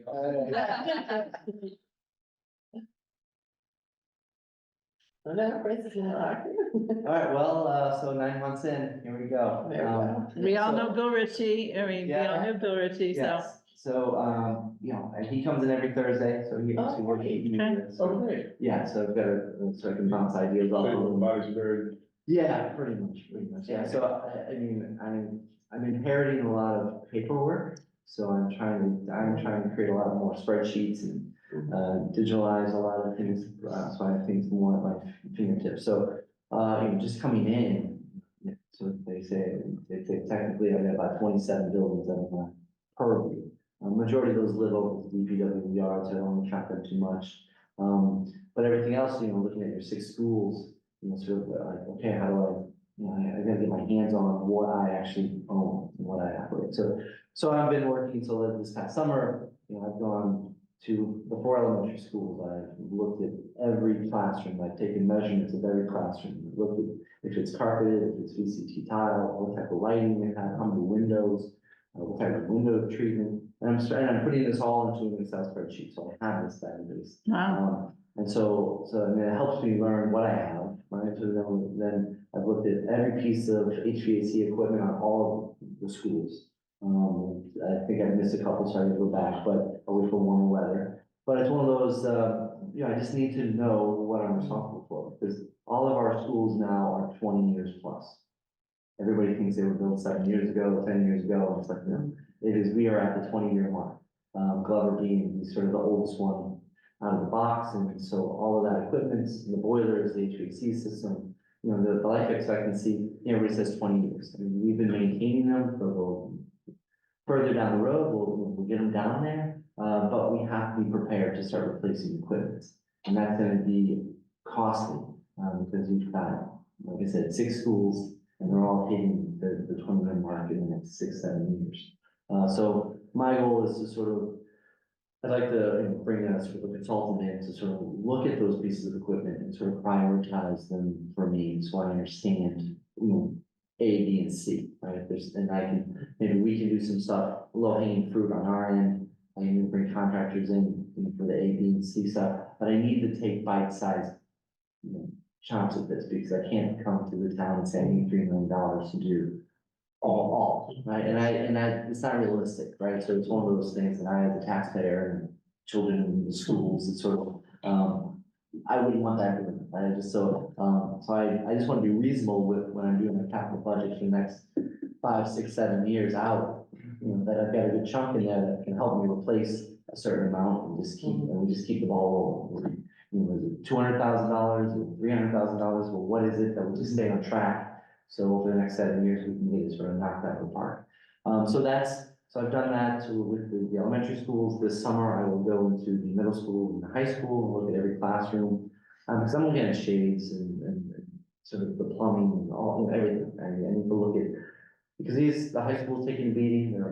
It's not just the facades, it's sort of the toilet partitions, and it's the tiles, it's certain tiles and all that sort of stuff. So I need to put my eyes on it so I understand what these teachers, because now we have a lot of teachers, not all of them like to speak up and sort of shake the boat too much. So it's like, so, but for me to go into an art classroom and I see, you know, black fabric taped over a window, like, wow, well, we do a lot of photography here.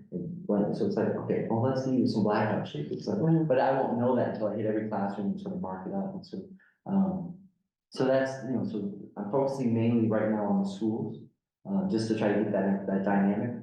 And then my goal, I'll switch over to sort of the public buildings probably in the fall. Right now I've got capital requests to sort of do COA work, to put in the roof, do some new flooring, some HVAC replacement over at the COA.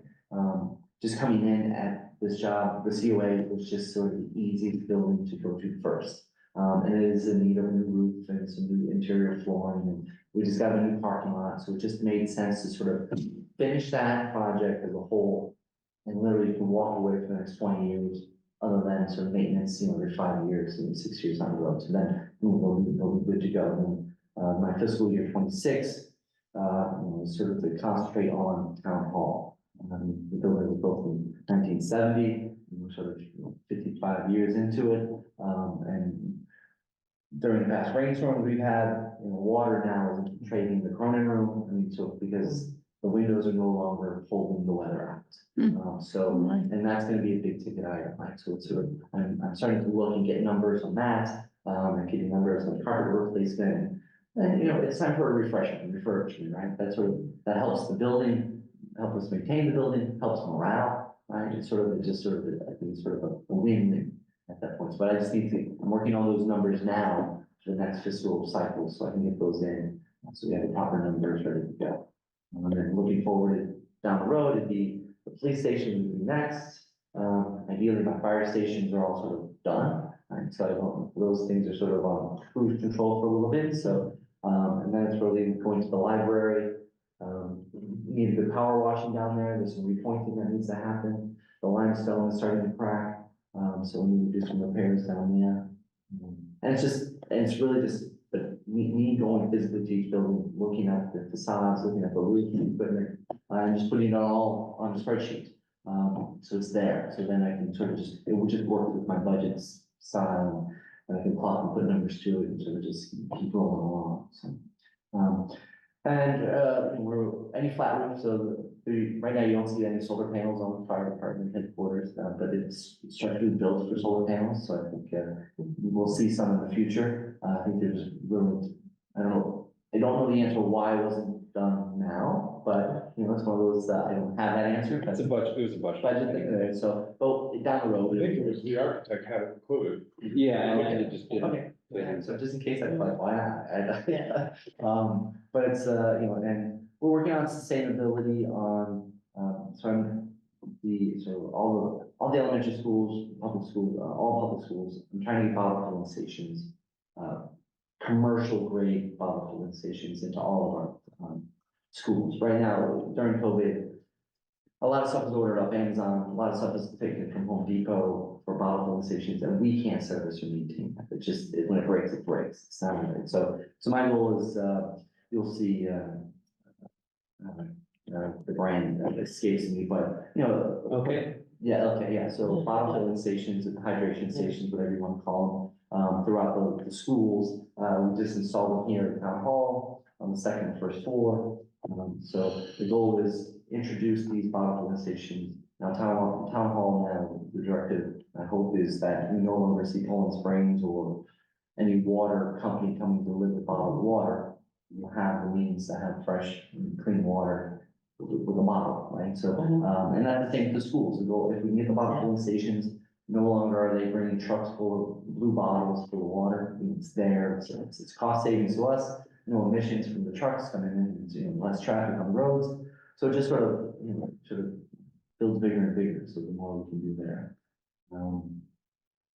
Yeah, blackout shades. So we had an issue, of course, in September. We had a lot of higher temps in September, so a lot of our classes and schools, we just don't have air conditioning in our schools as a new school would have. So we're looking at blackout shades. We're looking at possibly ceiling fans in classrooms, sort of in the elementary schools, to at least see if we can cool the spaces down just by moving air, keeping the solar. Ventilation in schools in light of COVID, or in any of the buildings in light of COVID. And air quality. Air quality, I don't know the last time we checked air quality, but I mean, COVID being sort of. Well, if you don't inspect, then you don't know, right? But, I mean, right now, and also on my capital request for the schools is to get every window operable. Right now, one class, when you could be in a room, only one window opens, and you've got 5 windows total. So my goal is, we gotta get them all open. You should be able to open those windows as needed.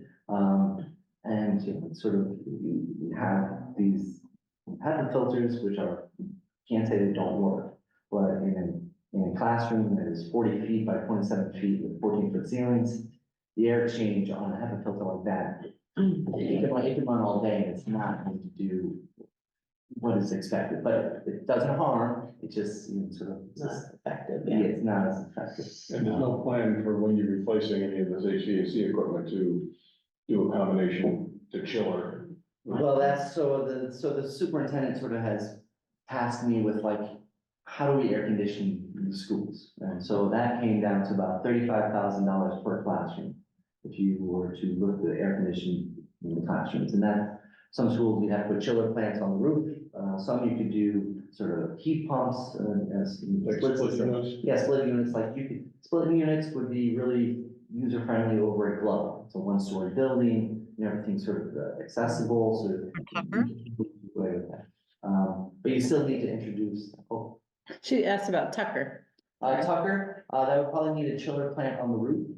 So you're doing a big, cooling plant on the roof but there's plenty of real estate. There's plenty of high ceilings, so there's, you know, to run ductwork from the roof down to the first floor and distribute. There's a lot of real estate overhead there. You can do it. It can be done. And as we start to look to replace our HVAC equipment, I mean, there's very little. We have a lot of fresh air intake from the roof. So equipment you do see is it's bringing fresh air into the spaces, which means some of the ductwork is already there. So really, I just have to get a chiller plant and the electrical part up there to get it, and I can connect it to the ductwork, and we should be able to get the air circulated. So. Do you also, excuse me, so that we, about 35,000 you're saying per class, Yes. that's to get it in, but what about to operate it? Oh, well. I mean, with the cost for that. That's gonna be substantial because that's a lot of electrical power. Yeah. To But run you're all. typically not gonna be operating it in, let's Most say, of the time. halfway through October, all the way through the end of March. Well, it depends on what you're doing. Now they have air conditioning, are you gonna start using it for summer programs and summer camps? And, so it could lead to something more during the winter, during the summer months. So, I mean, so. Hopefully you charge for it. Correct, right?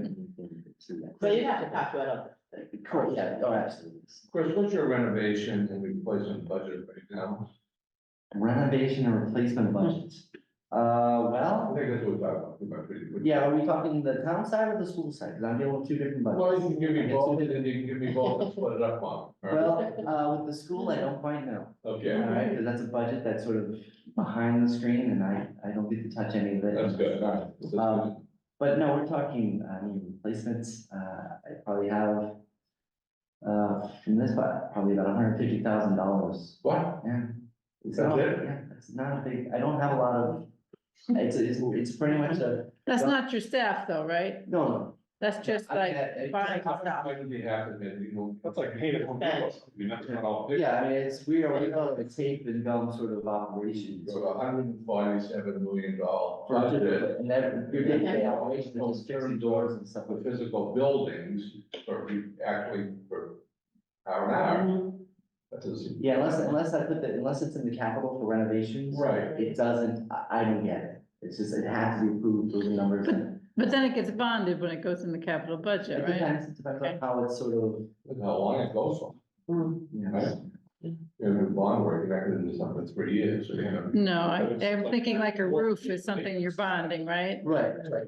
Yeah, I'm more on the maintenance side of like, so. Well, that's what I'm getting Like at. the COA, I think, for the COA, I think for capital, I think it's sort of $600, maybe $700,000 I asked for capital. to Right. do that Yeah. work. You know, they come, I don't know until the budget's approved. Right. I don't know, they may just say scratch the whole thing, I don't know, I'm still learning that process. But seeing that last year, they gave us about $600,000 to do some sort of renovations, just looking at those numbers. I sort of felt that that was maybe a safe space to stay, rather than a new guy coming and asking for $2 million. So, That's kind of a number that I'm getting at. Yeah. Yeah, so I'm gonna try to stick to that around $700,000, maybe. Yeah. It may swing a little here or there, but that seems to be the sweet spot that And they're. who determines what is needed to be done on the school side, if you don't do that? Well, there's a facility advisory committee, and then, so we talk about, do we want more, we've talked about space at Cunningham.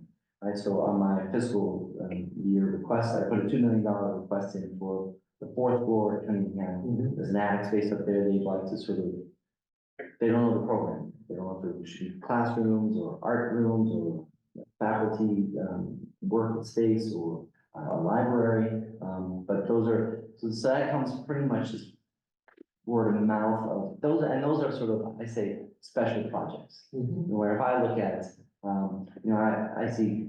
I see walls that are in class, the library. If you go in the library of Pierce, you're gonna see 2 classrooms that are sort of made with partition walls.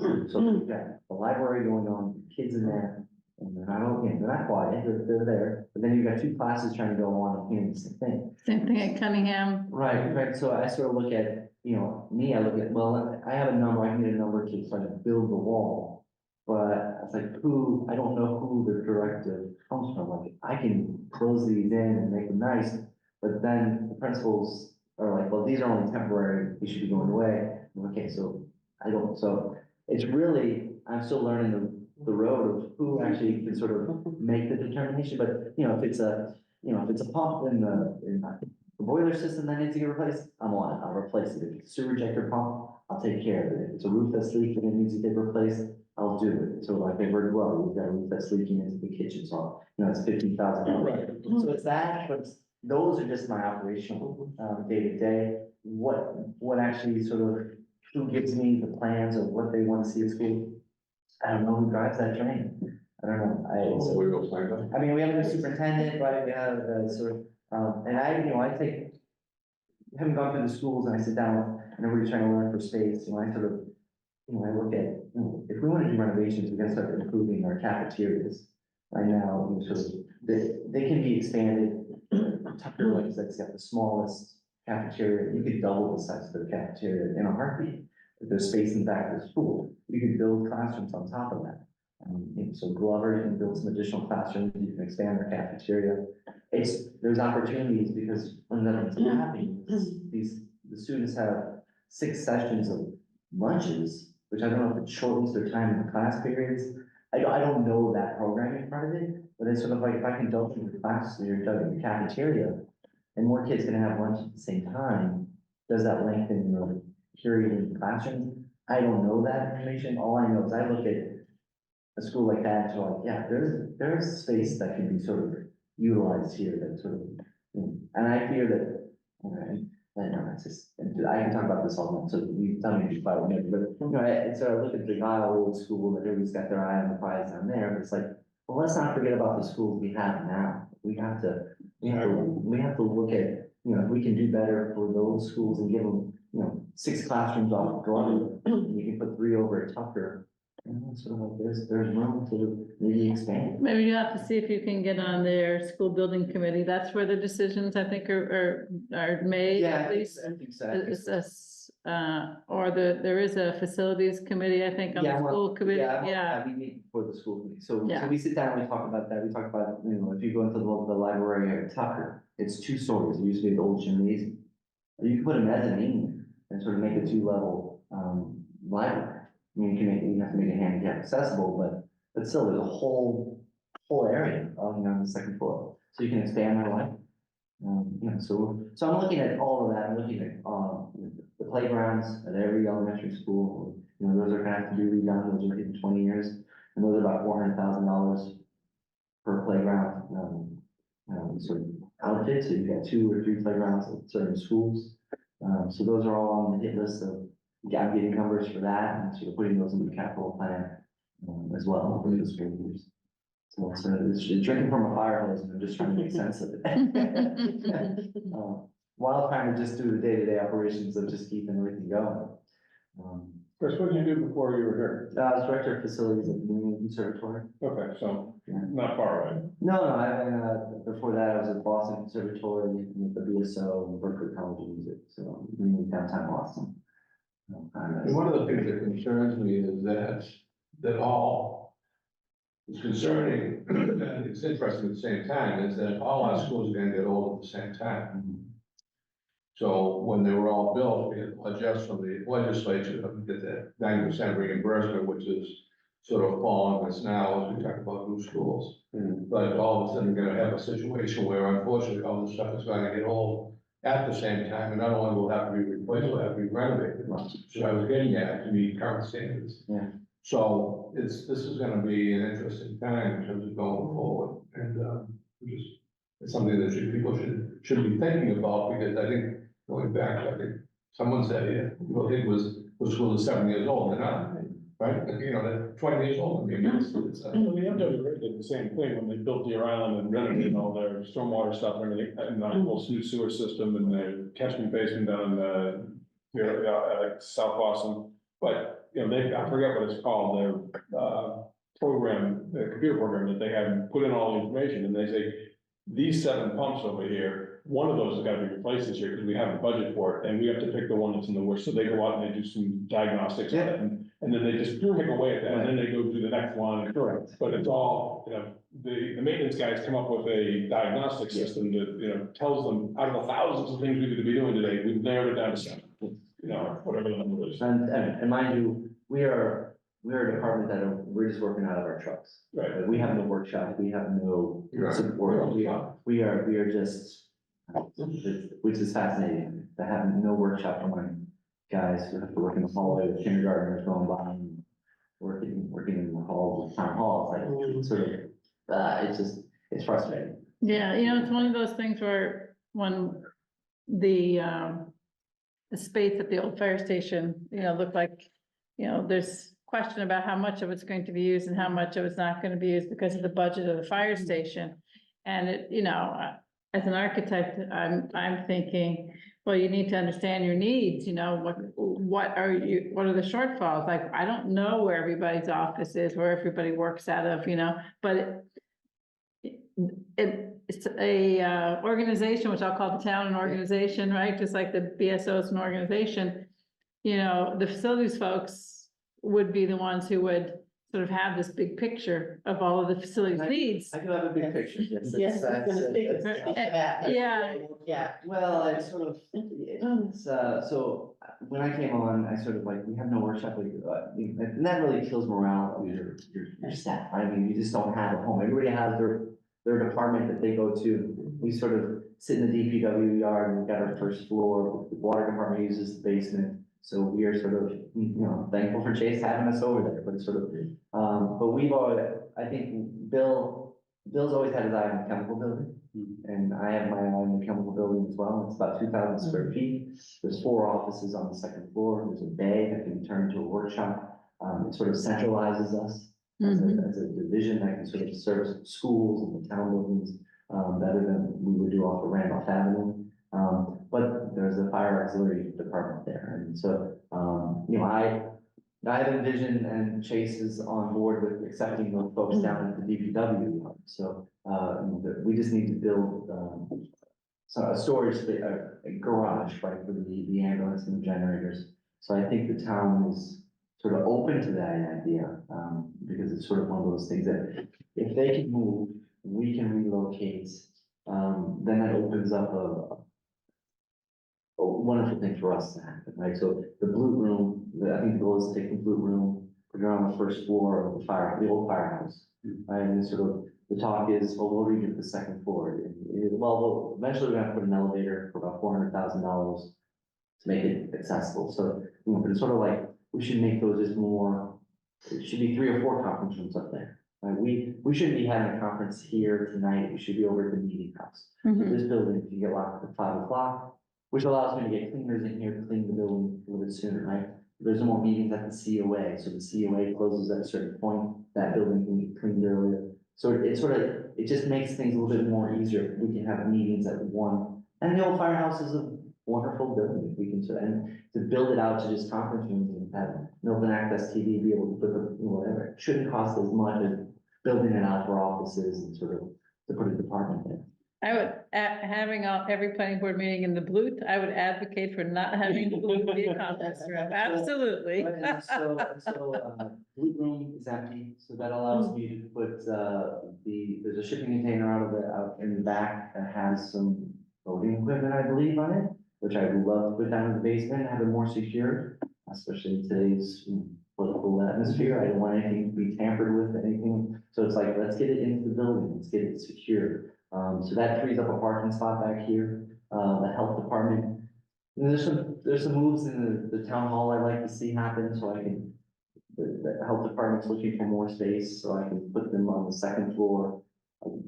Talk to Chase, and I think a little bit more buttering up, but I'd like to get his department moved back to where we're coming from in the DPW, get the engineers put back to the DPW yard. And then that allows me to sort of renovate a space. Like, so if I can, if the engineering department moved out, I can carpet paint, there's some asbestos on the HVAC fan flow units, so it allows me to do some abatement, replace windows, and so then I can move the health department in there. Right, and then now I have the space downstairs on the first floor, renovate it, and then I put another department, and just sort of keep moving, because there are employees in here who are working in. They've got 3 employees in a small office. That doesn't do anything for morale, right? It's not a healthy work environment. So it's like, we need to get the right departments in the right space. And we can do that, and we can give the employees a wonderful employee lounge on the first floor with windows that look outside rather than in the basement. And if I can do that, that means I can take that other shipping container. Half of it belongs to the fire department, so that's gonna be emptied out. The other half belongs to the health department. That I can put down in the basement. So if there's both shipping containers leave, with more parking spaces, everybody can, I get to renovate the interior, update the interior, do the facade, the exterior work. Hopefully that boosts a little morale here at town hall. And that allows me to put, the veterans office, which is over at the COA. I can put them down on the first floor, off the main lobby. So it gets them out of the COA. So the COA helps, right? So they're happy about that they have their storage room back. Kevin's here at the town hall, and me moving to the chemical building. My guys have sort of a lunch area at the high school, what they call the cage. So that's where there's sort of, the snap-on tools and all, the school wants us out, and that's fine. So when we vacate the high school, we give them back the storage, they can use it for the theater program, which means they can get rid of a shipping container that's behind the high school. So there's a lot of little pieces that can fall into place. But it's the fire auxiliary guys that have to sort of get relocated, and I don't want to kick them to the curb, let's build them a structure down at the DPW yard to house their ambulance and their generators. And all the stuff that's on the second floor is sort of museum, they call it a museum. That sort of stuff, Chief Madden has said, I want to take a majority of that stuff and display it along the hallways and the corridors, not only at the HQ, but, at the other two fire stations, so that stuff will all find a home, out in the fire stations, which is wonderful, so it's just trying to, have a game plan, a backup plan, whatever, so it all can work out. It's like a game of tennis. Yes, it is. And it's so it's sort of like, well, how do we fund the garage at the DPW yard? So Chase has been earmarked $1 million to put a new salt shed and a new lighting system, and so Bill Ritchie's working with Chase on that, so they think the numbers are coming lower than a minute. So the thought is, well, if we can spend $60,000, maybe $70,000 and build a 5-car garage on the back of one of the DPW buildings with all power already, and you don't need a lot. This is just for an ambulance and generators. So you're not trying to, it's not for people to work on it. That one, those funds could hopefully do that. I don't have to be heated. It can be heated, yeah, but and that, it's a whole wall-mounted heater just to keep things, but they gotta keep their ambulance plugged in because it's diesel. Okay. Yeah, so, and so we've got an idea of how it can all unfold. It's just, how does the town use that money? It's sort of earmarked for a salt shed brine system. It's like, but if you don't spend it all, you need a new fence at the DPW yard, I would think, to secure all that new equipment. And the fence you have is more residential than it is commercial. They got some roofs that are leaking, so you gotta fix that. At least I have to fix it, but it's sort of like, you have the funding, so it should just be a DPW yard improvement project. And then after that is said and done, and that money is earmarked right now, so that'll all be done in the spring and summer. Ideally, these guys would have a new home down there, and come September, it's about $100,000 to sort of just get to the, we're just trying to clean the space up, more facilities. We don't need it pristine. We'll do the painting and all the hard work, but it's just really just trying to get into that building. But once that happens, then a lot of things can sort of. Does the town rent office space anywhere outside of Yes, town they- property? The retirement, departments, I'm not sure the exact, but they're in Quincy. Yeah. So it seems to me, if you're, this is just me talking as an architect again. If your idea is pitched that you can bring those people back, not have to rent space, save that money, make a more efficient use of the space that you have, put it out there as a multi-step process, and then take that forward. Doesn't seem to me like that. So I'll give you I'll clue you in. So yes, I talked about that. So apparently, when you go into, so I guess the retirement department, I'm not sure what it was here, Retirement board. retirement, yeah, sorry. And so if I was to walk in there one day, people are like, oh, Chris walking. So there's a lot of talk, Oh, I see. right? Mhm. So people feel more confident, more Privacy, privacy if it's over on the site. I see, So okay. that is, I think people are happy that it's over there. But because I talk about, let's bring it back, like, no, we don't want to do that. I see, okay. It's a lot of talk. I don't quite understand. Oh, but for the retirement board? Yeah. Okay, so Regina, if I saw you walk into talk to the retirement board, I may go and say, oh, Roxanne, did you see Regina? She must be retiring soon. And so then Regina, then Roxanne tells so-and-so, and so then it becomes a gossip session. And it's just, that is just being in high school again, where it's just sort of telephone. So people know that Regina, oh, she's gonna retire soon, right? And so, and you may say, no, I was talking about maybe benefits because my husband passed away, or, and so you don't wanna have to explain yourself, but Why people don't start they have talking. themselves, isn't HR internal as well? Yeah, HR is internal, but the HR, that's different. HR, I mean, you go see HR. I see HR to say hello and good afternoon. But it, when it's a retirement board, it's something more of a personal matter. So that, and listen, I have no authority where Yeah. anything goes. I have no pulling power. I have no, so it's just, but yeah, that's just the scuttlebutt that I hear of why that is, it's better suited for Queen. Well, you heard us talking about the possibility, if you build these parking spaces and you build a building above it. And we said, well, maybe it's housing, affordable housing, maybe it's municipal office, maybe it's meeting space, maybe it's a community center or youth center. So it would be very useful to know whether there's a need for more office space, right? Yes. As that idea gets flushed out. That's what I'm thinking is. Yeah. This building is not a great building for town hall. I have 6 vaults I have to deal with. In each corner, I have a vault. So I can't use it for an office. I can't, it's just used for Each storage. corner? Each one. Oh my God. So it doesn't lend itself to being in a Wait, building are that. you talking about like, you said a fault or a vault? Vault. Yeah, like For the money, bank. for money, bank vault. Yeah. 6 of them, yeah. They're just storage areas. This is I- where all the taxes go. The scientist in me was like, he's got tectonic plates in each corner, what vault? Yeah, pretty much it's a fallout shelter if you want, I guess. But yeah, so the building doesn't lend itself to sort of grow or expand as we need offices, because I can't put somebody in a vault, right? Sort of this, the Well, doors are still there, it's like. Well, and the other question would be if there's a need for space, is there a need for an addition to the building or addition in this campus versus across the street? And would parking preclude it? So, it is something that's worth sort of fleshing out a little bit. Part of it is a survey of the department or, through the town administrator. Since you're kind of getting your feet into, or your, I don't know, sea legs or whatever, I mean, it's a useful thing to have conversations about, but, right? Yeah, I mean, no one I think in town is happy with the building.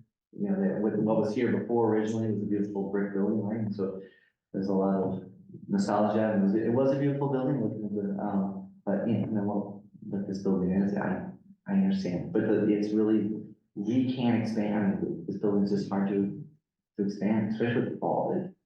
It just eats up a lot of real estate. It just holds paper and pencils and pens and just sort of like that's it. It's a storage. So. Why not the basement? But that's me. Oh, The basement's full. the basement's full. Yeah. No, I mean the blue, you put storage in the Well, basement. that'll be the clerk's office to do all of the voting equipment and have it all in one Yeah, place. okay. Yeah, no, it's sort of, yeah. Yeah, other than that, any other buildings that you guys are interested in? Regina, any questions? No, okay. Well, anyone else? More than happy. Okay. I Yeah, mean, no, I think the only comment I'll make is that having to do with your predecessor, Bill Ritchie, when we found out that the town owned the 25 Wharf, which is the old lockout, Bill had no idea. Yeah, The town owned it, and Jenny didn't have a set of keys. well. Oh my God. We actually, Virginia, you raising hand? Not on this topic, I have something else, so keep going. Oh, go ahead. No, so that was the one. But apparently there was a power outage. Somebody hit a power pole or whatever, and then it came to, well, Bill, you gotta, this is your building, you gotta sort of take care of that. And Bill's like, it's not my building. I'm like, "Yeah, it's He somebody's had no idea. No idea. That's He had good. no idea, and And, no one had, then he, as a landlord, technically as a landlord, does not have a set of keys. yeah, correct. This goes back, a number of years, so. Right, right. Interesting. Yeah, and if you see the building, it's maybe a slumlord. Well, yeah, that's why, but I think now, I think what's becoming interesting with it is, I think that we had, what, 250 grand of community preservation funds, CMI, to do some work down there with another potential 250, 220. or 220. It was supposed to go for repointing windows and doors. Okay, and then there was another, Well, then 280, which I read in the Milton Times, it did not happen. Yeah, It didn't go through. it didn't go through, and it's gonna be and this is a question of we're working in the wrong direction. It should be on the roof down. The roof is actually. That's where the leaks come from. Right. Well, it's sort of that, because the roofs go into the copper gutters, which some are there and some not. So the water just washes down the facade, so, and the brick is so, it has so much water and moisture inside of it, that there's actually vegetation growing out of the mortar. So it's sort of, so the money should be spent on the roof first, so then I can do roof and gutters, and then work on the next phase of repointing windows and. Well, that was the original idea. Yeah, so Well, what is the- it flip The, on? the phasing was not originally roof first, but it was laboratory testing with the slate, Yeah. which would have taken a number of months to see what the extent of the roof repairs needed to be. So we needed funding to do the testing first and Yeah. thought, first of all, that our consultant wouldn't click on us, and two, that, we needed to have, at least a 6-month window for that slate testing. Yeah, so I mean, if you look at the slate roof, you can sort of see the, You say it all the time. yeah, the substrate, so it's sort of, the slate will have to come off, you have to put in plywood and substructure in there, to sort of get things sort of flat. And it's, you know, it's sort of one of those, you know, the sort of, the inside looks worse than the outside. I mean, like, it's sort of one of Well, those. that's right, but we gotta get into the outside first. Yeah. So taken back by the, what's happened there, because it was supposed to be a very simple project in terms of how you deal with the problem, which is, as you said, starting with the roof, working your way down, Yeah. one with everything else, we had to put it, Alan Anzalone, and I think it was, O'Donnell, put down and take a look at the historical significance of the building and what should be done, and what should the town do in terms of being a responsible landlord. And all of a sudden I'm hearing now that the 250 wasn't 250, it wasn't the roof, and now the 280 isn't funded. It was never the roof, I'll tell you I can that. tell you, I'm on the CPC and there was more funding requests than money available. In terms of historical project. Yeah, there's the well, I mean, I don't have them all at the top of my head, but the historical projects that are funded at the Forbes House, at the observation tower up on Blue Hills, and the Milton Cemetery for headstone preservation and restoration. Only to show you, we're doing only a half of the project that was determined that should be done at the wharf, which we are leasing out, right? Yeah. Well, we got club, right? Well, I think, They're paying a lot less than they ought to, so. it's- Well, I understand this, yeah, but there was also a discussion as to what the town would be doing and how it was gonna be funded. well, you know, Dick, you could, check the CPC discussion on in the minutes there, but you know, there was an initial round of applications, there was a second round of applications with interviews. And in each case, when there was a second application from the same applicant for work, that had to be considered how much progress was being made on their first round of money, because that's just money sitting there, not being put to use. And so that was a consideration for the committee too. So Tom Callahan's the chair, if you want to reach out to him to get more detail. But Dick, what I would like to put on when we get to the next agenda topic is talk about the landing. So given our hour of 9:06, and Chris, thank you so much for reading. Yeah. Because I'm on the committee. Well, I don't have it on the agenda, so it's really just gonna be, Oh, well, Regina had a question. yeah, Regina? I was just curious, I know you mentioned earlier, when you were talking about the DPW yard and the facilities updates there, that the roof had to be done up. Now, that's a pretty wide open space. Is there a possibility for solar, to be put on those roofs to sort of capture some? I think structurally they can hold the weight. Those are just steel trusses that go across. They're not sort of a roof as like a heavy construction. Curious, thank you. So the reason I just said that, Chris, is that you're welcome to come back, but because it's not on the agenda, we can't really delve into it.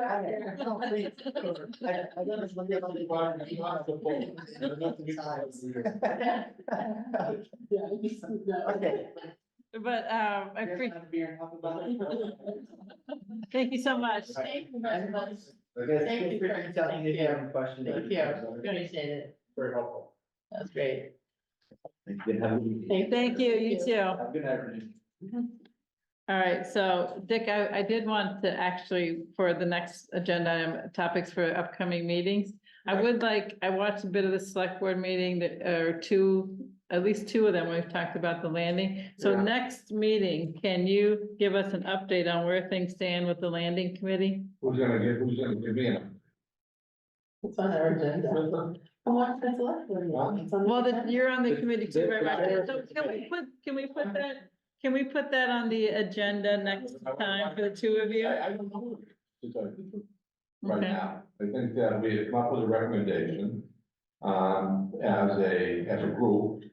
For the leases, I mean? For the leases. Yeah, so, And then we pass it on, and then it's reached now I've been told that there have been 2 or 3 select board members dealing with and talking to the yacht club, about where to put their seasonal and non-seasonal boat storage. So we had a process, we made a recommendation, the recommendation wasn't accepted as was recommended. I guess there will be some suggestions made, but I'm not sure that there's been a lot of, maybe you can yeah. help me with this one. Okay. So where it left off is that, they were negotiating with, we gave that town administrator the authority to negotiate with Dexter and also go back to, the yacht club and see what can be done, because there were 3 lots there. And, lot C is already gone, but we have lot A and B. This was only for lot B to negotiate with Dexter, but I think there was consensus on the select board. Is A, is to look at lot A, to talk with the yacht club about Okay, that. So so- there was consensus about that. What was on our agenda, it looks like, potentially coming up for our meeting is something in the effect of the committee and, the charge of the committee, I believe.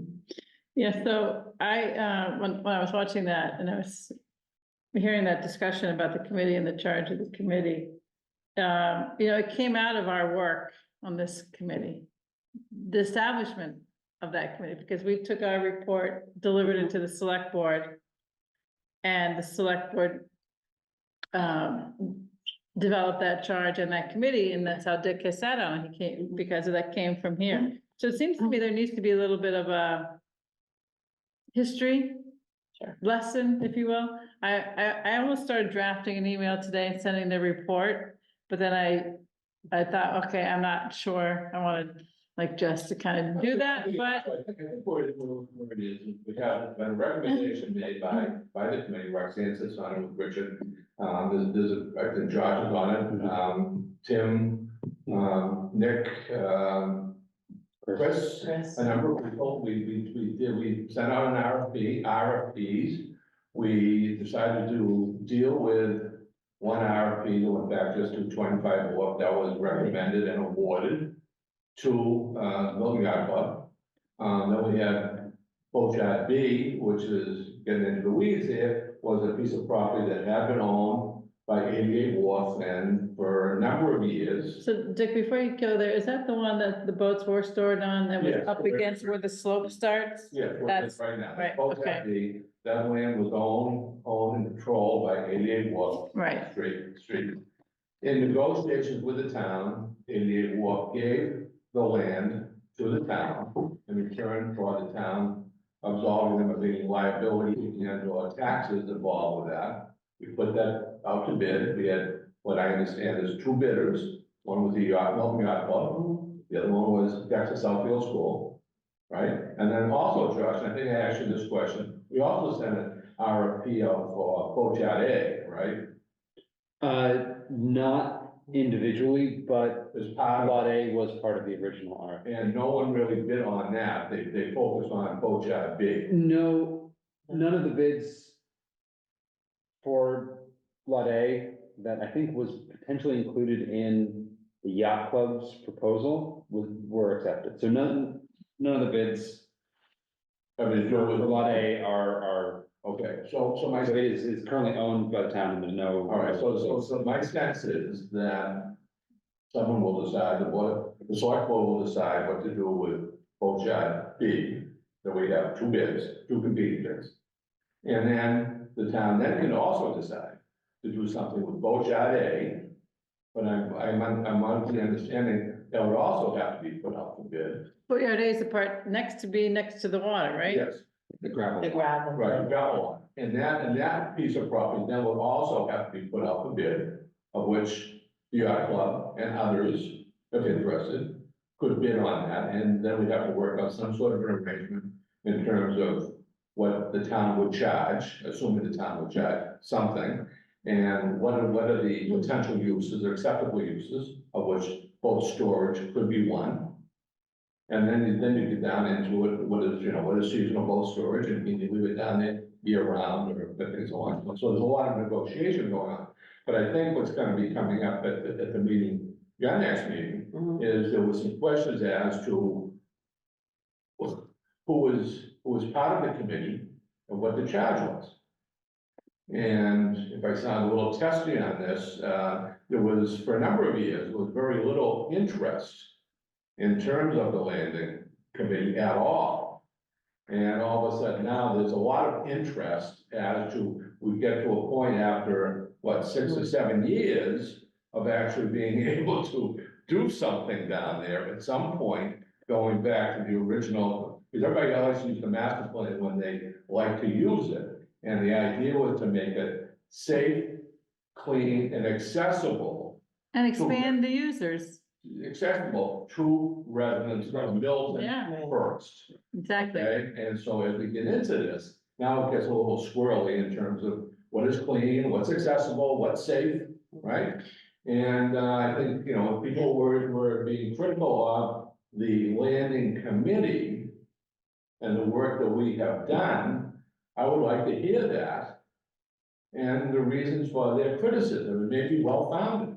Well, I also think, from my watching, I didn't think people were familiar with the work that had been done. MAPC led a very public process. We issued a report. I feel like every select board member, before they make a decision, should read the report. Mhm. So Roxanne, if you and Richard can facilitate that, Richard maybe as chair.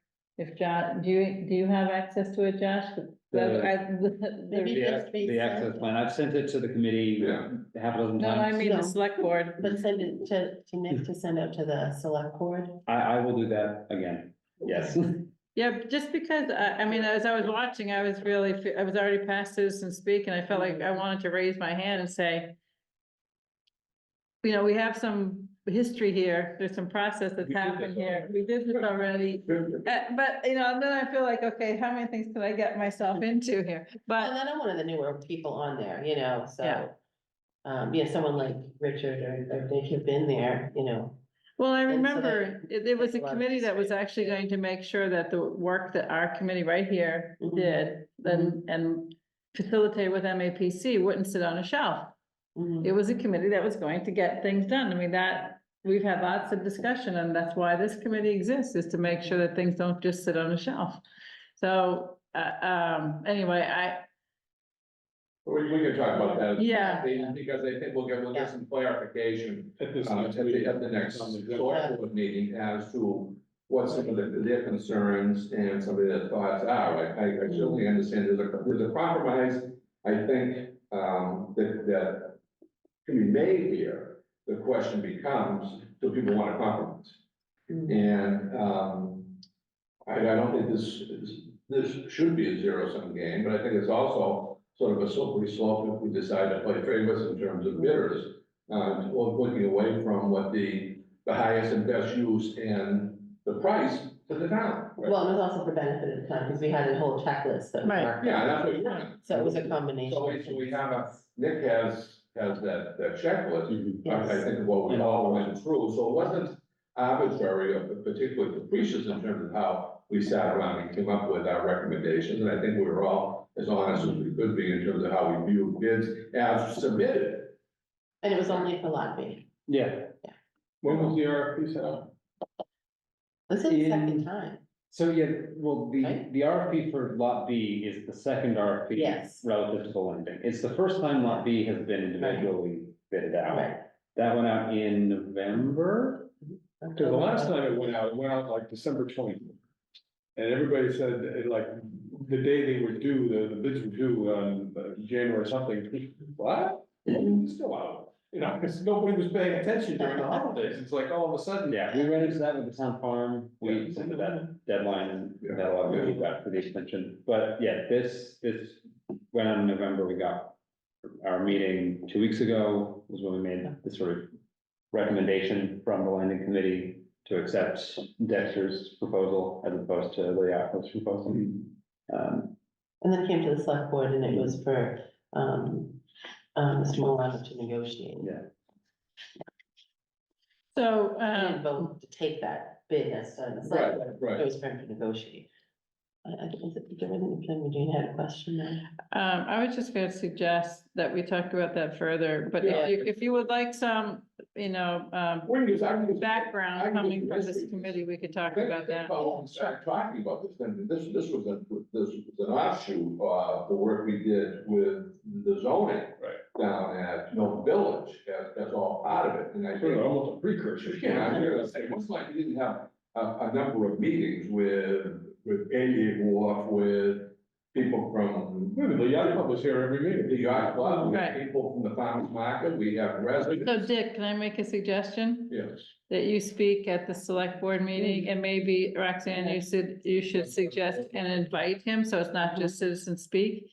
And that, I'd be happy to have you speak, for the committee, as our representative to that committee. Yeah. And just give the background. Tuesday. What's the date? 23rd. Mhm. Yeah, I can do I'll be there to talk structure, so I can also. take it. Okay, it. great. Thanks, folks. Great, that would be, helpful, then you can report back to us Well, I next think, week, okay? I think for everyone, it has to be, I mean, it's, what I get a little concerned about is when comments can be taken out of context. And it almost gave the impression that some of us on the committee were doing something a little bit underhanded. Exactly, I got And- that sense too, and I didn't like that to me, either, I yeah. think was a little unfounded, and I would have certainly, I actually sent an email to, someone on the select board and, invited them to attend our next meeting, if there is a landing meeting, to have some face-to-face discussions if there were issues in terms of the membership, the quality of the membership, or why people were on that committee. I mean, I think, you know, you're on it because you're on the select board, and Richard was certainly on select board, and I was Yeah. on just because of MPIC. If I'm a problem, I can get off the committee tomorrow. No, seriously. But, I mean, as I said, you know, well, Josh was on this committee, you know, Nick, there's a lot of Yeah. town employees. Parks Commissioner, it's not a small. Exactly, take it out. So it's not like it was, you know, we put together a cabal and we're gonna make, close the doors and we're gonna come up with some sort of. Cigars. Secret recommendation. It was then all of a sudden saying, hey, you know what, thanks a lot for all your work, but you know, we're not gonna do that. There's another way of doing it. If that was the case, we could have saved ourselves an awful lot of time, right, doing it. I was like, Josh, I mean, in terms of sending out an RFP, just say, listen, just pick someone, right? Well, there was a short period where I felt like this committee was under some scrutiny for some similar kinds of accusations, which I felt after, 7 years, it's like, or 8 years, like, why is that coming up? Like, I felt like, so people, unfortunately, when people are unhappy about a recommendation or a decision, it's not questioning how a decision was arrived at, but it's questioning the messengers, which I think is disappointing, but, all I right, mean, so. we're also open, and we also have agendas that were signed off by the members in terms of the veracity of the truthfulness of the information. Your So that- meeting minutes, I'm sure. Yeah, we had- It's all, Yeah. And Rich is pretty good because the meetings only lasted half an hour. They're very, very. Much easier minutes than your minutes. All right, So so you do a given good job that. with those, yeah. I wanted to say that I'm gonna be out of town, speaking of meetings, on February 5th. And I might be able to do it remotely, but, yeah, I'm going to help a family member who's having surgery, so I'd rather keep myself available for that help. So if, the 12th works for everyone? Regina? Okay, great. Let's do that the 12th. And Regina, will you be ready for the, open space discussion or parks and so forth? Let me check in with the Parks Commission, one of the Parks Commissioners on that, just because the date is now changed. Change, right. Yeah, so let me just check in with him on that, and I should be able to get back to you by early next week. Okay, great. And then if that doesn't work, we'll just circulate an email with an alternative date. How's that? Sounds great. Josh, you want to check in with me? You know, kind of when the agenda is due, if I haven't already followed up. Yeah, I'll check in last week of this month. Sounds great. Thank you. Okay, so did we still want to hold then March 4th and April 8th, which were the other dates that we had put in? Anybody have any conflict for now? I don't have it in there, but I'll put it in. It's on the agenda, I that's all. mean, be unable to staff you on the 8th. Okay, Got so, memorial service back in London I have to get to for that weekend only. in London, okay. But I have enough leeway to get Tim or to staff. Okay. So that shouldn't be an issue. I'm gonna be leaving for a trip on the 5th, and so I doubt that I'll be free on the 4th to at night anyway. So if we can, March 4th, you're talking now? so if we can move that, if there's any chance to move that, that would be lovely. Okay, how about the 11th, which? Or I can miss first one. night if we of have a- if we Ramadan. had a quorum. That's okay, let's see what we can do, March 11th. It's the first night of Ramadan. I don't know if that is, That doesn't affect me, but if it affects anybody else. doesn't not affect me. It's not a holiday that the town recognizes in a way that it does Juneteenth or Okay. New Year's. All right, so let's do it for the 11th. Okay, wait a minute, so we're, Sorry, this is because, so February 12th. so now February 12th, March 11th. 11th, okay, I just want to make sure. Okay, and then why don't we see about April? We still have a We little have bit of time. time, yeah. And then just I wanted to say in terms of upcoming meetings, what I was thinking is in terms of the report that we need to deliver by the end of the year, that everybody who's taken a lead on a topic, now will have to fill in for Lauren, but can start to draft, like there's a section of the report on the topic that they led on. And then we'll review them all, and that can be compiled, and I can do an introduction, and I'll take, can you take sustainability, because you're so active with that, and then I'll pick up the economic development And from Lauren. before this meeting, I was downstairs with the climate action planning committee, and I'd be happy to also provide some sustainability. All right, so we can. If bring- that's what you wanted in the staff, but Presumably, we're looking for like a paragraph, a third of the page, I assume. Yeah, whatever we think is, we can put our spreadsheet as an appendix, you know, which tracks everything in a very detailed way. I think hearing from the people we've heard from has been very helpful, and we can just summarize what we've heard. And our observations about what we think needs to be updated, and then that's gonna be really the key to what we all agree on, right? What we think needs to be updated going forward. it also. So this committee's duration effectively ends October of this year. If there's a town meeting scheduled for November, I think that's fine. But I assume we want to be ready for a fall town meeting for this report rather than trying to do something from there, Right. yeah. And I think the charge said it could be renewed or extended. Yeah, If we both this feel- committee, this committee can be renewed and the plan it is to be, I have the language. pulled Okay, up. okay, yeah. So the master plan implementation committee will exist for 10 years. That term may be extended by a vote of town meeting. Okay, about a 10 years. At the end of 10 years, the committee will report to town meeting, including the planning board and the selectmen, and now select board. Its recommendation on whether the master plan shall be updated. Doesn't have to be, this is what the update is. It can recommend generally what it is, but you don't have to have like a final addendum ready for adoption. Okay, so I think what we've talked about is that we generally probably are going to land in a place that says we don't need to redo the whole thing, but we do think certain aspects that need to be updated, right? And then the other piece that we could consider is whether we think that that should be a separate committee, a newly formed committee that does that, or would it be that this committee would be extended with a slightly different charge? And again, that's just for us to talk about and see what we want to recommend. I'm not suggesting one thing or another. And so that's what our end goal is. So if we say we have February, March, April, May, June, July. I mean, we should be able to get that done, I think, without trouble. And if we think that the warrant would, Roxanne, generally for a fall town meeting, when would the warrant be opened? I would have to go back and open this one. For the one we decided in Are we, December. maybe in September? Yeah. Fall time meeting too.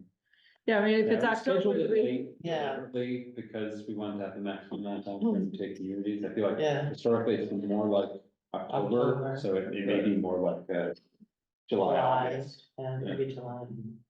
so we could, we could say if we have to have an article is what we would need for any extension.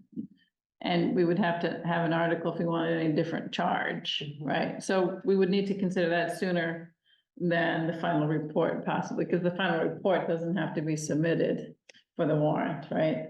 Mhm. Oh, all right, yeah. We just have to deliver the report to the planning board, select board, and the town meeting. And the thing that needs town meeting vote is MPIC continuation.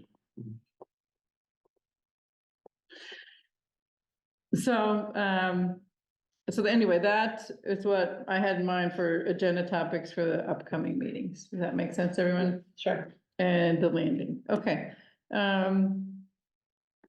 Josh, back to citizen speak, anything quickly? Otherwise, before we There adjourn? are no citizens. I'm sorry, staff update. Definitely. My update was going to be to focus in on that, October sort of end of Okay. life, for the committee and make sure we have a sort of action plan. I don't think there's any other relevant work. I that we're did- doing. Yeah, I did want to say that, I feel like we've, the work with the library, I'd like to get to a point that it's, Recommendation. that we can make some recommendation.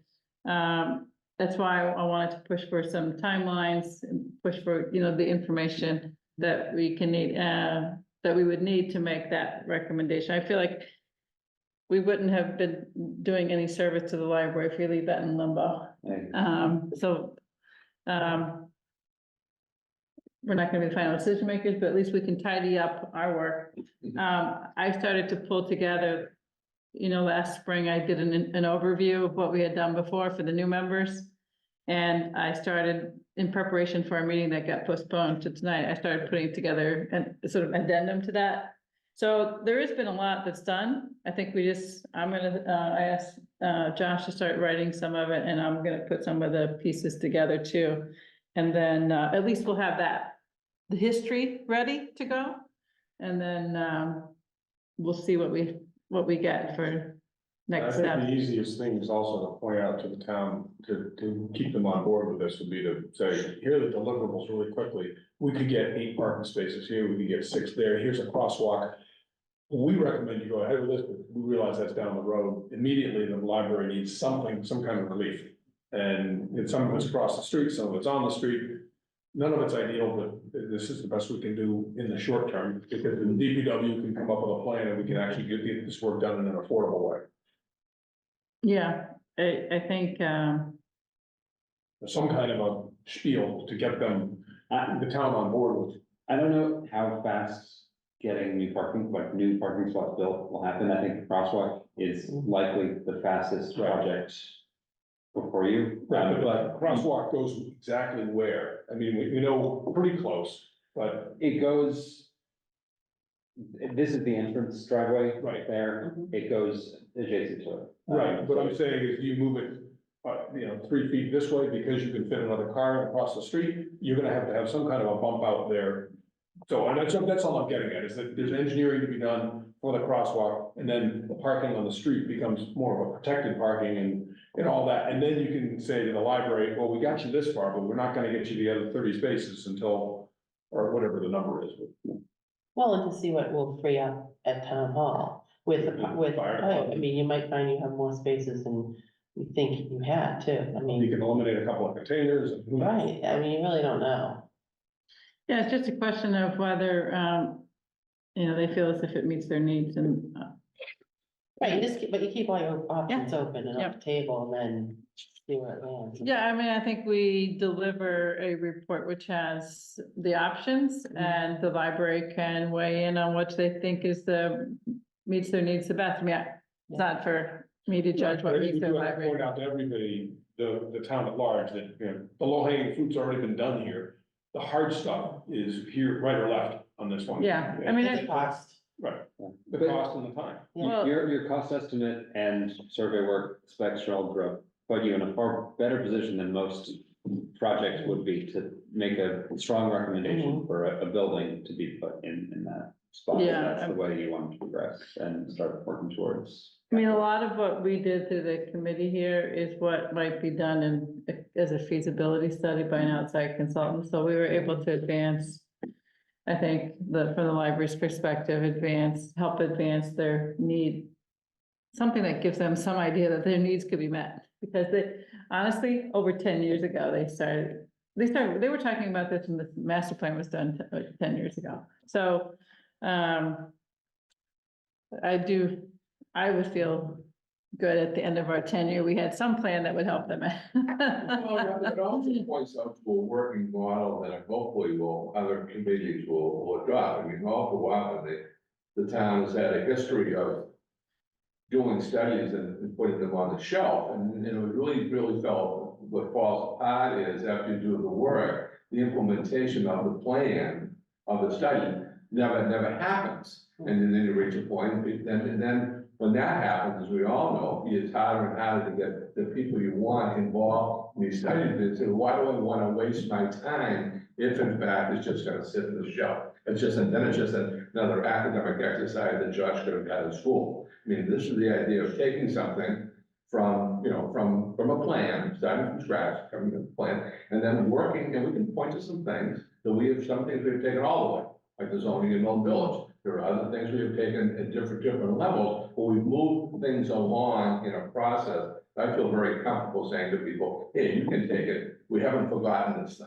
And that's why we were talking earlier about the traffic mitigation study and how I've been very sensitive to that and we had some very good discussions about who is going to have responsibility for taking that traffic implementation committee to the next level. And that's what at that time was Mike Denny. He said it should be, we could have a regular committee. And Mike Denny was very adamant in saying that it should be within the town administrator or the executive town administrator purview. And I think we all agree, and that's where it stands.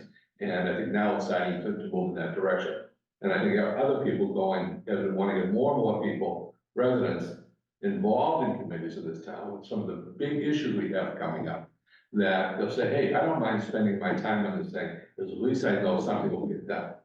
Well, I'm concerned about the fact that this traffic light just got dropped off the radar. Because what happens now when a project comes in for an application? What happens when JD Wild comes in with his application? He's been working through the Chapter 91 process. And people are gonna look at his traffic study and it's gonna say, there's a problem. And that to me is. Well, what was the meeting? who was at the meeting, I'll talk to Chase later on. I'm saying, I'm gonna be interested in what were the objections? And there might be some very good objections, away from the cost aspect of it.